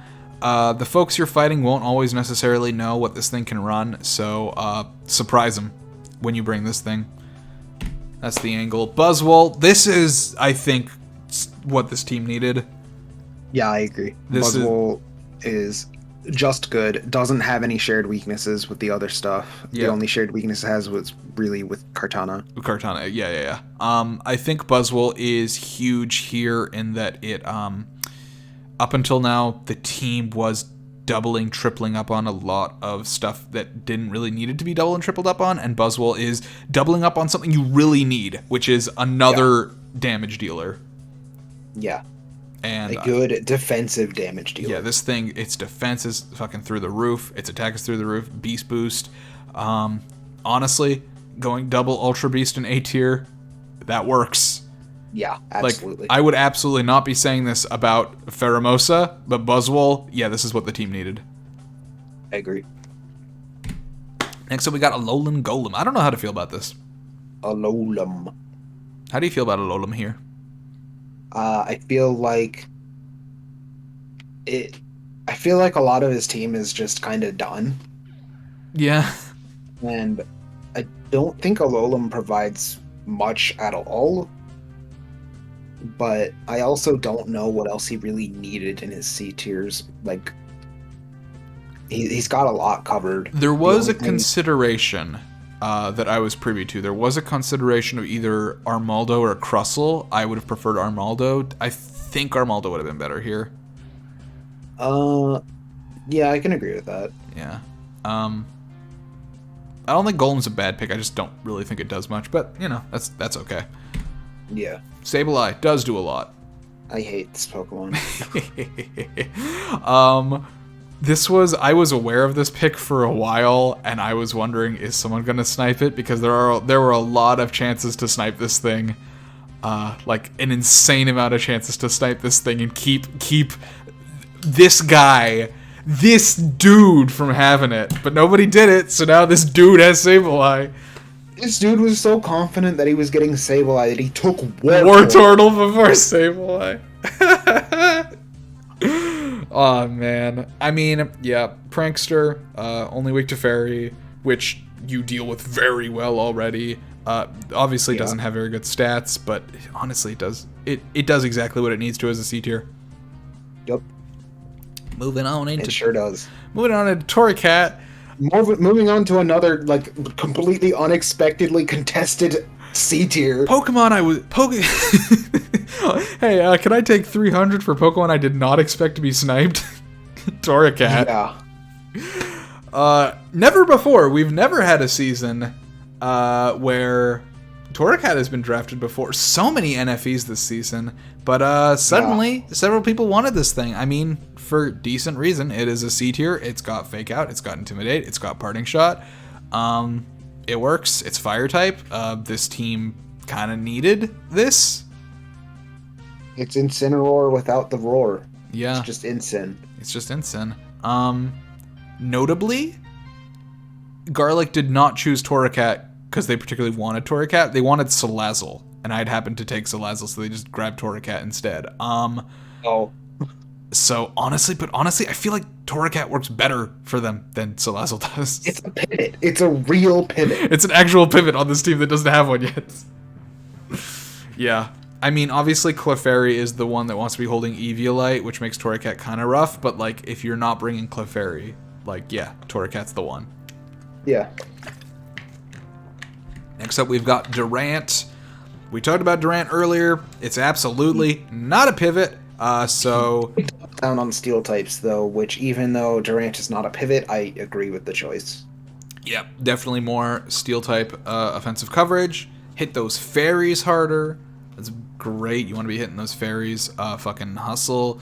I do wonder how Blue Angels, because they are rather new to competitive, I wonder how they'll react to learning about hustle and how it makes you feel in the middle of a match. It can make you feel great. It can also make you feel horrible. Yeah, Durant moment. Yeah. Moving on to Mienshao, I think this is really nice here. Surprised it didn't get taken until the very end. I feel like generally this thing is more contested. Yeah. It's solid. It's got Regenerator. It can pivot out. It's got Fake Out. It's a good Pokemon here. Yeah. It definitely like foils the Trick Room. It's like a good foil to the Trick Room. Mm-hmm. Yeah, it's one of those Pokemon that's sort of like Zeraora in that even if it itself does not want to be in Trick Room, it works with Trick Room extremely well. Yep. And then for the final pick, we got Monferno. Torracat was taken, so here we go. NFEs all over the place. All over the place. So many NFEs. I mean, Monferno obviously doesn't do that much. Kind of doubling up here on the end with the pivots. Mm-hmm. But honestly, what else did the team need? I mean, I guess the team could have used another attacker, but Mienshao kind of does that. Yeah, Mienshao is a solid attacker. Yeah, if I could replace Monferno, I would probably just replace it with probably just another slow Pokemon with a high attack stats. Yeah, probably. Because I don't think Monferno is bad here, but I think there were definitely better options within the C tier. I think it's just covered by Mian Shao. Yeah. Yeah, I think... Like, I don't see a reason to run Monferno over Mian Shao. I think there was maybe a bit of tunnel vision on the fire type. Yeah. The fire type is definitely nice. It does resist a lot of things. It doesn't threaten anything offensively because it's fucking Monferno. Defensively, it is pretty nice. It has roughly the same bulk as Torracat. Maybe exactly the same bulk actually. But I feel like the fire maybe wasn't 100% required.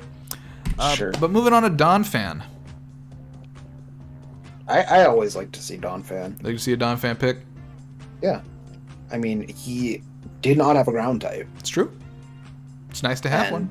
Donphan is a great C-tier ground type. Does Donphan help Heatran at all in Durant?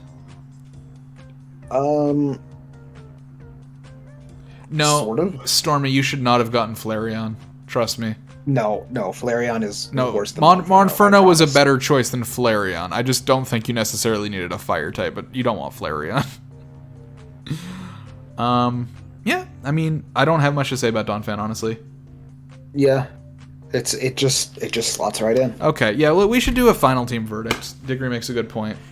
Okay. All right, so Stu Crew, let's go back here.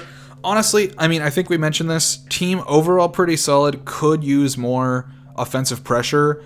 It's going to come down to using the Pokemon that don't have what's the word I'm looking for? Like, obvious offensive pressure offensively. I think Mian Shao did tie a lot of the team together because this team doesn't look like it can end the game in one Trick Room, which is usually what Trick Room teams want to do. Yeah. Yeah, so having the Mian Shao out there too. It's very reasonable that it would get up another one. Yeah, because you can fake out, you can pivot out. Yeah, it works really well. I think the SAA is very solid. Yeah. The B tiers I think are solid on their own. I just think it's a matter of isn't enough. Honestly, with the C tiers, I mean, with the exception of Monferno, I think they all play a role. It's nice to have two Trick Room setters. Mian Shao, as you mentioned, very good. Tentacruel, honestly, despite the fact that she already had a water type, I think it works well here. No, I think it absolutely made sense to double up.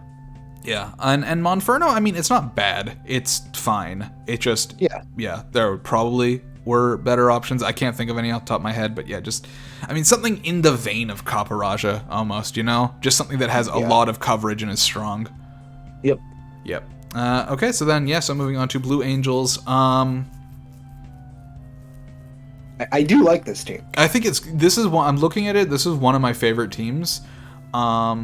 It covers itself a lot. The Comfy is really nice. The Hitmontop is really nice. The C tiers, honestly, this team might have just this straight up, like most banger C tiers, even if they don't necessarily all play into the rest of the team the best. I think just from a straight looking at the 4 Pokemon, best C tiers. Yeah. They're kind of fucking scary. Heatran works really well. A lot of things that are immune to the ground type to help that Heatran out. Heatran is like the centerpiece of this team. Yeah. For sure. Yeah. Ray, never been played before in TDD, so it'll be interesting to see how that goes. Suicune we've seen before. This is a solid draft. I agree. This is a really solid draft. I'm not even sure if there's any changes I'd make here. He's got a lot of Tailwind. Trick Room isn't necessary. I guess if he wanted to deal with Trick Room, how would he deal with Trick Room? Suicune, I guess. Suicune and Donphan, mostly. Yeah, there's a lot and here. I mean, Rayquaza E-Speed. Yeah, sure. Yeah, no, there's a lot here. Moving on to Garlic. So the final pick, Hippopotas. Another NFE. Another NFE this here. has 3 NFEs. And 1 Eviolite. And 1 Eviolite. So, Hippopotas enables Excadrill. Yeah. I don't know what else it does. I think this is the first synergy on this team. Kinda. I mean, Torracat has synergy with everything. But yeah. I mean, just general team. Honestly, really scary team. A lot of really scary Pokemon. But I don't see any synergies. I just see a bunch of good Pokemon. Team loses momentum, it loses the game. Mm-hmm. That's true. Yeah, if Garlic gets behind, I don't see how he brings it back. Yeah, that's kind of my verdict on it. Is that you know drop momentum for a second and the game's over. Mm-hmm. Yeah. I think Garlic definitely needs to be keeping up that offensive press. You got the Urshifu, Thunderous Victini, the Tailwind, Prankster. You start turn one, you apply that pressure, and ideally the game is over by like turn 5. Yeah, I think it's pretty much it's literally like the stark opposite to Stormy's team with the Stormy wants low tempo. Garlic needs high tempo. needs high tempo, exactly. Next up is Taskmaster with the Zapdos pick. I mean, it's real nice. Yeah, It's A-tier real nice slots team. right in. Just in terms of overall team, I mean, Very good. fuck, SAA BBB is scary. The C tiers are kind of weird, but honestly, they do work. Audino, Wartortle, Sableye, all very nice supports. C tiers are mono annoying except for Torterra. So, Torterra, yeah, they really are just mono annoying. Yeah, I mean, in terms of speed tiers, the Zera really, really helps here, like in a major way. You've got your Intimidate. Kiram White covers so much. Yeah. What I mean, else? that's about all I got for it's- this team. It's good. I mean, that Kiram is fucking terrifying. How does this team deal with Steel? Is his team okay? I guess Primarina and Arcanine. How does Primarina beat Steel? Does Water not resist Steel? No, wait, it's part Fairy. Yeah. How does this team deal with Steel? Fusion Flare. You know what? That's a good point. I'm mainly asking because I'm using Melmetal.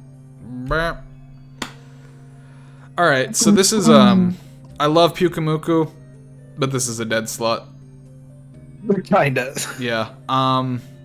Pyukumuku's not very good. It has some funky stuff that it can do, but as a person who has never played competitive before, and in a draft league, this Pokemon really isn't going to be taken to a match, honestly. It would really discourage bringing Pyukumuku. Yeah, I think anything you try to do to make it work is just going to hurt your chances of winning overall.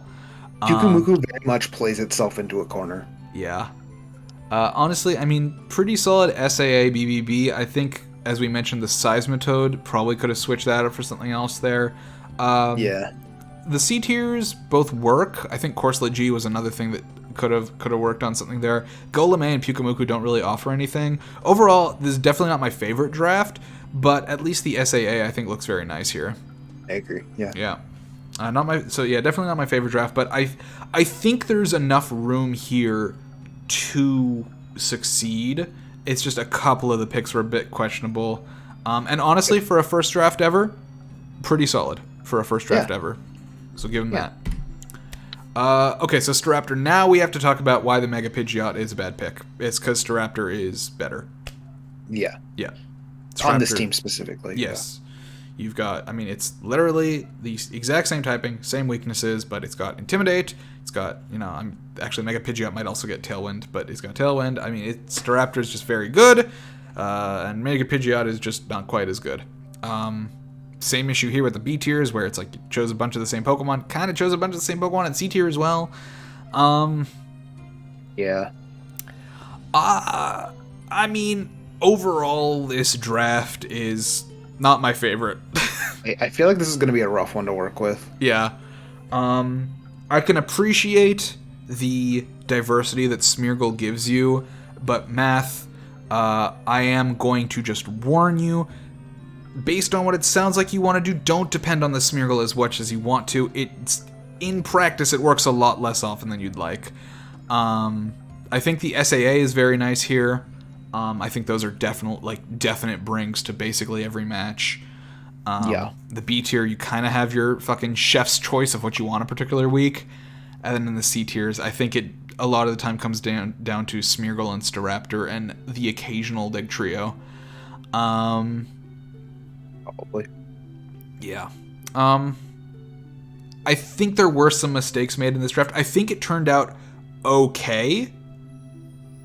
I think it's definitely still workable, but I think, as you mentioned, this one feels a lot to me like Feanor last season, where my recommendation would maybe be to use this team on ladder for a bit before next week and just get a feel for it, because I think there are some idiosyncrasies that you will need to work out with yourself, just in terms of how everything it's tough plays to together. use, and practicing on ladder will definitely help. Yeah, like even if it is not a draft format in ladder and it's random, it will just help you get a feel for what works together, what doesn't, sort of figuring out what the win cons are a lot of the time. So I think that'll be very useful. Moving to Darkrai, I mean, Darkrai isn't really a pivot or a resist, but it's fast and it hits hard. Yeah. How do you feel about this as an S tier for him? I feel okay about it. I really honestly thought, like with all the ice stuff he's got going on here, that he was gonna pick Zamazenta Crowned. Mm-hmm. I really thought Zamazenta Crowned fit in a lot more than Darkrai does, but he also is lacking pretty hard in special attack at the same time. Mm-hmm. So I understand the Darkrai pick, and I'm not against it, but I felt like Zamazenta Crowned fit better. No, he means ice. This team is very weak to ice. Zamazenta Crowned is fighting steel. It would have helped a lot. Yeah. I mean, it's not super weak to ice, but it doesn't have like a dedicated resist outside of Centiskorch. Yeah. Yeah, I think overall, I mean, I think Egg, for a Sand team, built pretty well here. Yeah. He did double up on a couple of things that I don't think he necessarily needed to. A couple of the C tier picks are kind of... Honestly, all of the C tier picks are kind of odd to me. For the most part. Yeah. But I think Dracozolt goes off so hard that it might not even matter. Yeah, I honestly think Zolt is going to be a huge win con for Egg. So anybody that Egg is fighting, or Egg fighting other people, you got to be aware of that Zolt, because it is going to be doing a lot to pretty much everyone else in this draft. And honestly, I mean, yeah, Darkrai. On Darkrai either. That thing can take over games, absolutely. Yeah. Basically, what I was thinking to say was just Darkrai's also there, and you have to be aware of it. Yeah. Oh no, don't get me wrong. No, Les. Regirock isn't bad by any means. I think Regirock is fine. I just don't know if it was the best choice on a team that already has, like, I don't know, like Shuckle and, Garchomp and all this stuff. I don't see what niche it fills that needed to be filled. I mean, I think Regirock is fine. Yeah. I think the main thing I'm confused about is still Musharna. Yeah.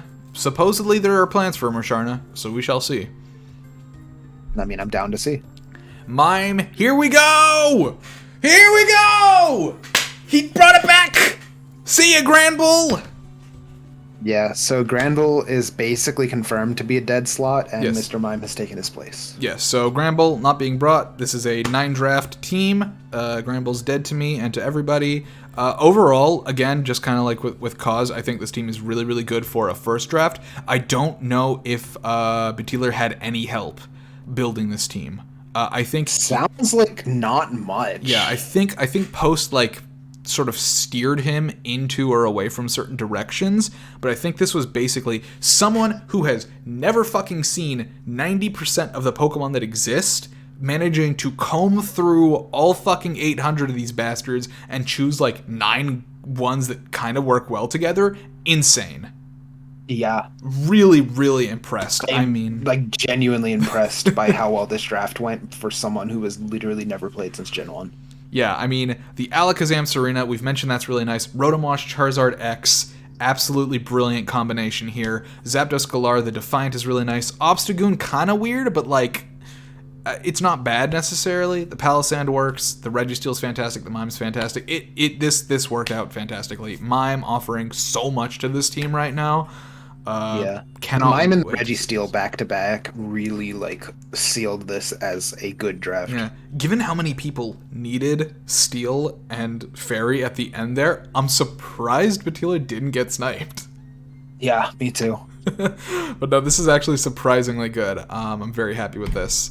Moving on to me, I'm in and out with Mantine here. Originally, I was actually planning on a different Pokemon. I'd actually built this entire draft around a different Pokemon, and then at the very end, I was like, this Pokemon doesn't actually offer me all that much. And so we went with Mantine instead. Mantine, baby. Yeah, it does have that double electric weakness, but Raichu is there to help with that. I know that was taken last season by Lasden, but I think I can make it work. Lot of weaknesses to electric here, a fair number of weaknesses to ice as well. Mantine helps with that. Very nice special defense. It actually kind of tanks moves like a champ. This thing takes a regular Kyurem's freeze dry and does not die. Yeah. Which is kind of hype. Overall, I'm kind of feeling mixed on my team. Part of me is very happy with it, and part of me is kind of like, I'm not sure what went wrong. I'm not sure if anything went wrong.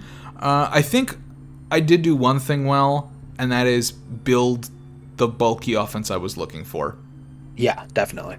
I think this team does what I set out to do. Whether or not I will be successful with it, only time will tell. Yeah. Next up, we've got Togedemaru. I think this is a solid pick for this team. Yeah, I think it makes a lot of sense. I think he needed it. That lightning rod is nice for like Aju and Articuno and Murkrow. It does double up on steel electric, but even still, I think it's fine. Yeah, the ground weakness, it kind of hurts, but you do have the Rillaboom out there. A lot of this team, a lot of what Laz is going to have to worry about is not ground types. It's going to be ground coverage wherever people can get it. People using earth power, people using high horsepower, because that's going to be the stuff that hurts. Yeah, I mean, this team definitely hinges on the first 3 picks. Absolutely. But the rest of it is still good. Yeah. Yeah, no, I think the C tiers work very, very well here. Rhyme, I'm still a bit questionable on Rhyme, but I think it's fine. The B tiers, Articuno, Galar, Magnezone I'm still not sold on, but Articuno, Galar, and Conkeldurr are just 2 such fucking power picks into this team for the SAA that I'm frightened. Yeah, Sam. Yeah. Alrighty. Next up is you with the Kyurem Black. Yeah, so Kyurem Black, I had no idea what to do with this S tier for a while. I wanted Kyurem White, but it was gone pretty early, so I took the other one. Yay! Yay. Yay! Tell me about your team. What do you think about your team? It's weird. It is kind of weird. All of these Pokemon are good, and all of them do pivot, but they don't feel like they work together very much. That honestly, I felt the same way when I drafted Kyurem Black. I'll be honest with you. I'm very happy with this team, but I think it's unorthodox. Yeah, I think Kyurem B is honestly just a unorthodox S tier in general, because I know that I felt the same way when I drafted. I was like, this team is good, but I'm not sure how it works together. Sure. Yeah. I think it's just, it's kind of strange, but honestly, you got some good picks here. My BST is apparently monstrously high. Yeah. Was not intentional.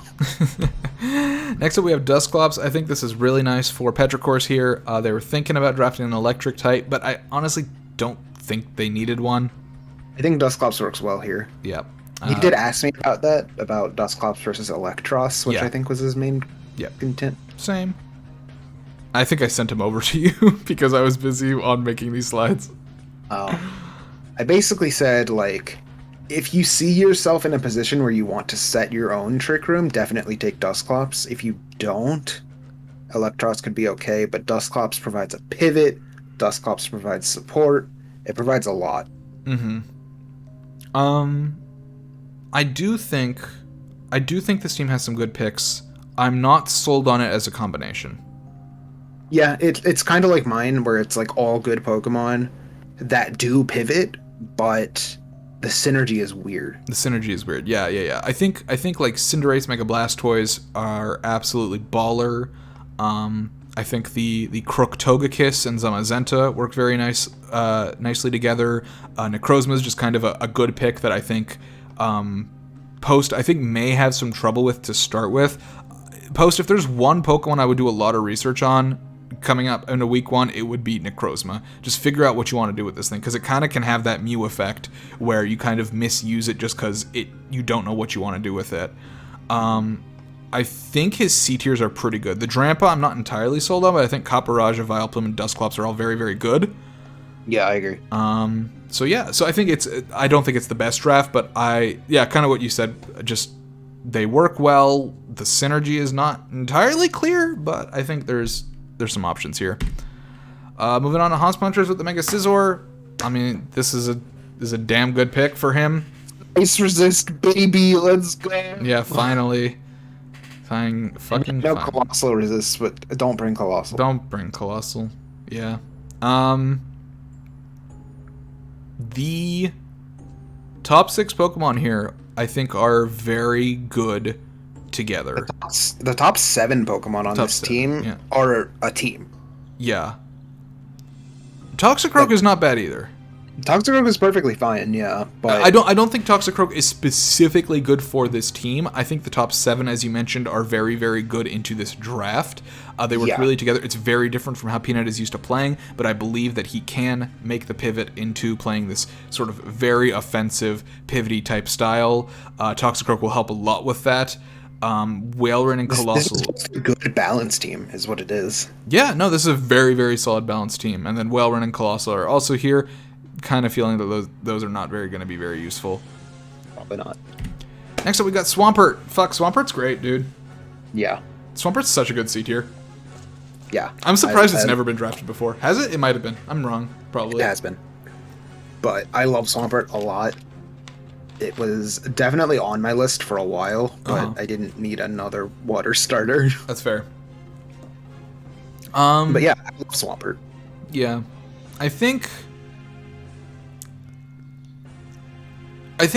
this team had a rough start. I think it stuck the landing. I think it's wobbling a bit, but I shouldn't say wobbling because I think that means a very different thing in TDD, given one of our players. I think it did the somersault and it landed on its feet and it's like waving its arms trying to like stabilize itself. I do think it's stable, but I think that's similar to math where it's like I would look into what this team does against everybody else rather than just being like, oh, well, Tapu Fini does X, Rotom Heat does Y, Mega Venusaur does Z. I would look more at your enemies and what you can do and how maybe what you think is the best strategy may not always be the best strategy because you have sort of limited yourself a little bit with some of these options. But that being said, I still think the Morpeko, Escavalier, Swampert, Gengar, Hawlucha, Rotom Heat, I think they're all very, very good options. I think it's just a matter of figuring out how the pieces go together. Yeah, I mean, I agree with that. Yep.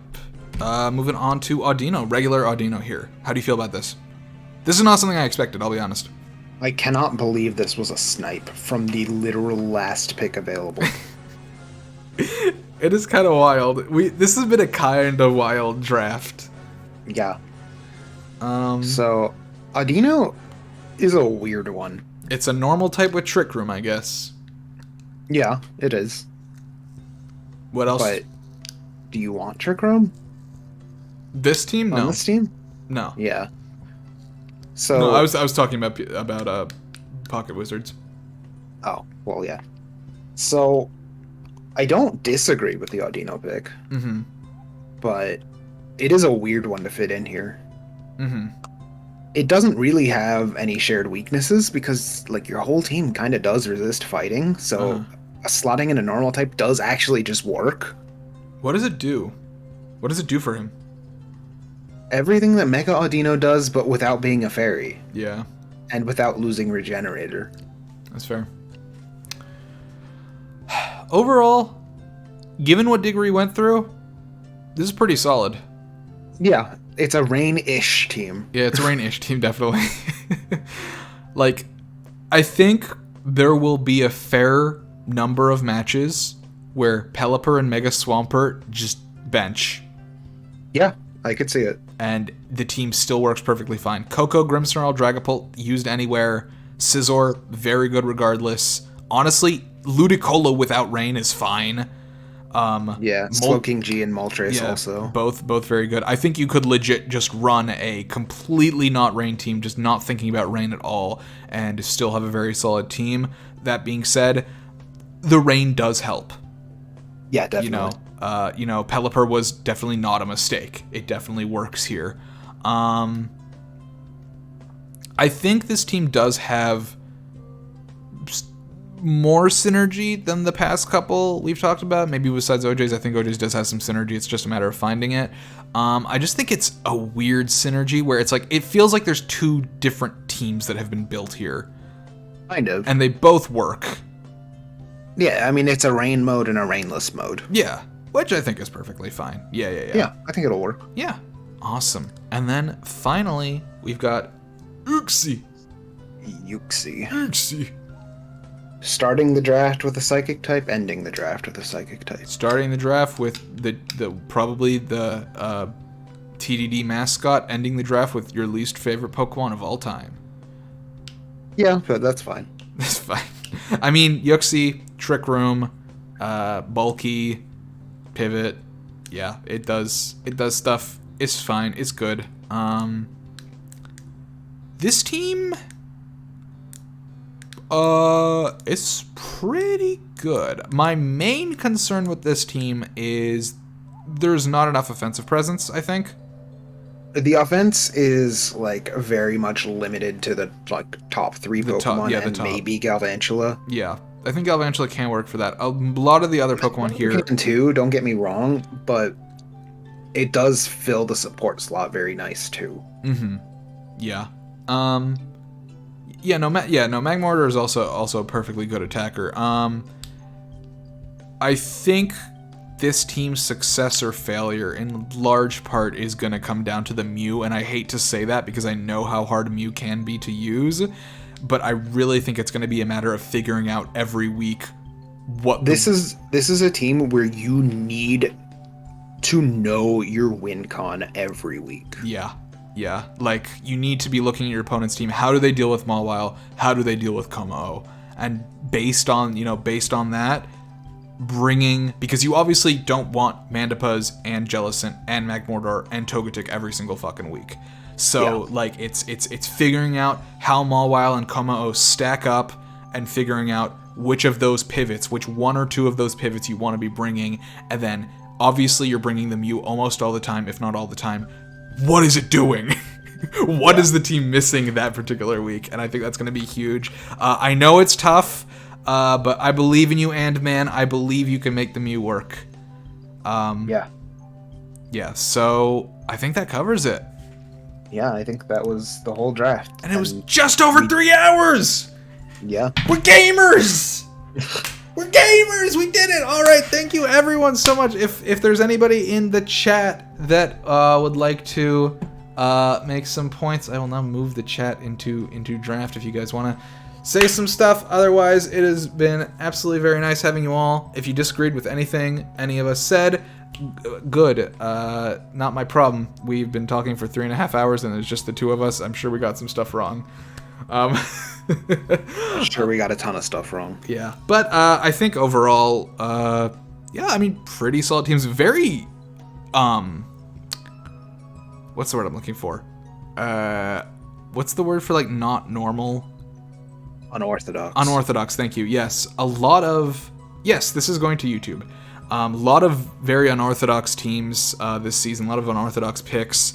I think a fair number of teams this season do have that situation where they need to figure out how they're playing. And I think this goes for the teams that have a bunch of Pokemon that maybe don't work together super well, even though they don't. There's no anti-synergy. I don't think there's anybody this season that has a straight up bad team. I just think there's some. Think so either. Yeah, I just think there's a couple of teams that they need to figure out how the puzzle pieces work together. There's a couple teams that I think that shit's baked in and they're good to go. And then I think there's a couple of teams that I think are very good, but like in the case of like Batilar and a couple of these other situations with I think like Stormy and Batilar and a few of these, you do have a good team. It's just in Batilar's case, you really need to, research these Pokemon because you're new. In Stormy's case, you really need to research the win cons. Pocket Wizards really need to research the win cons each week. But yeah, otherwise, thank you all so much for joining, and we will see you all. Season 1, Week 1 starts in just 2 days. We will have an announcement up in TDD Official. All very excited to play with you all and see how everyone does. Thank you very much. I've been Technovoid. This has been Hamsterwings. Yeah, good luck to everyone. Bye-bye. Good luck with Season 5 of Trouble Double Drafts. Love doing this shit. Same.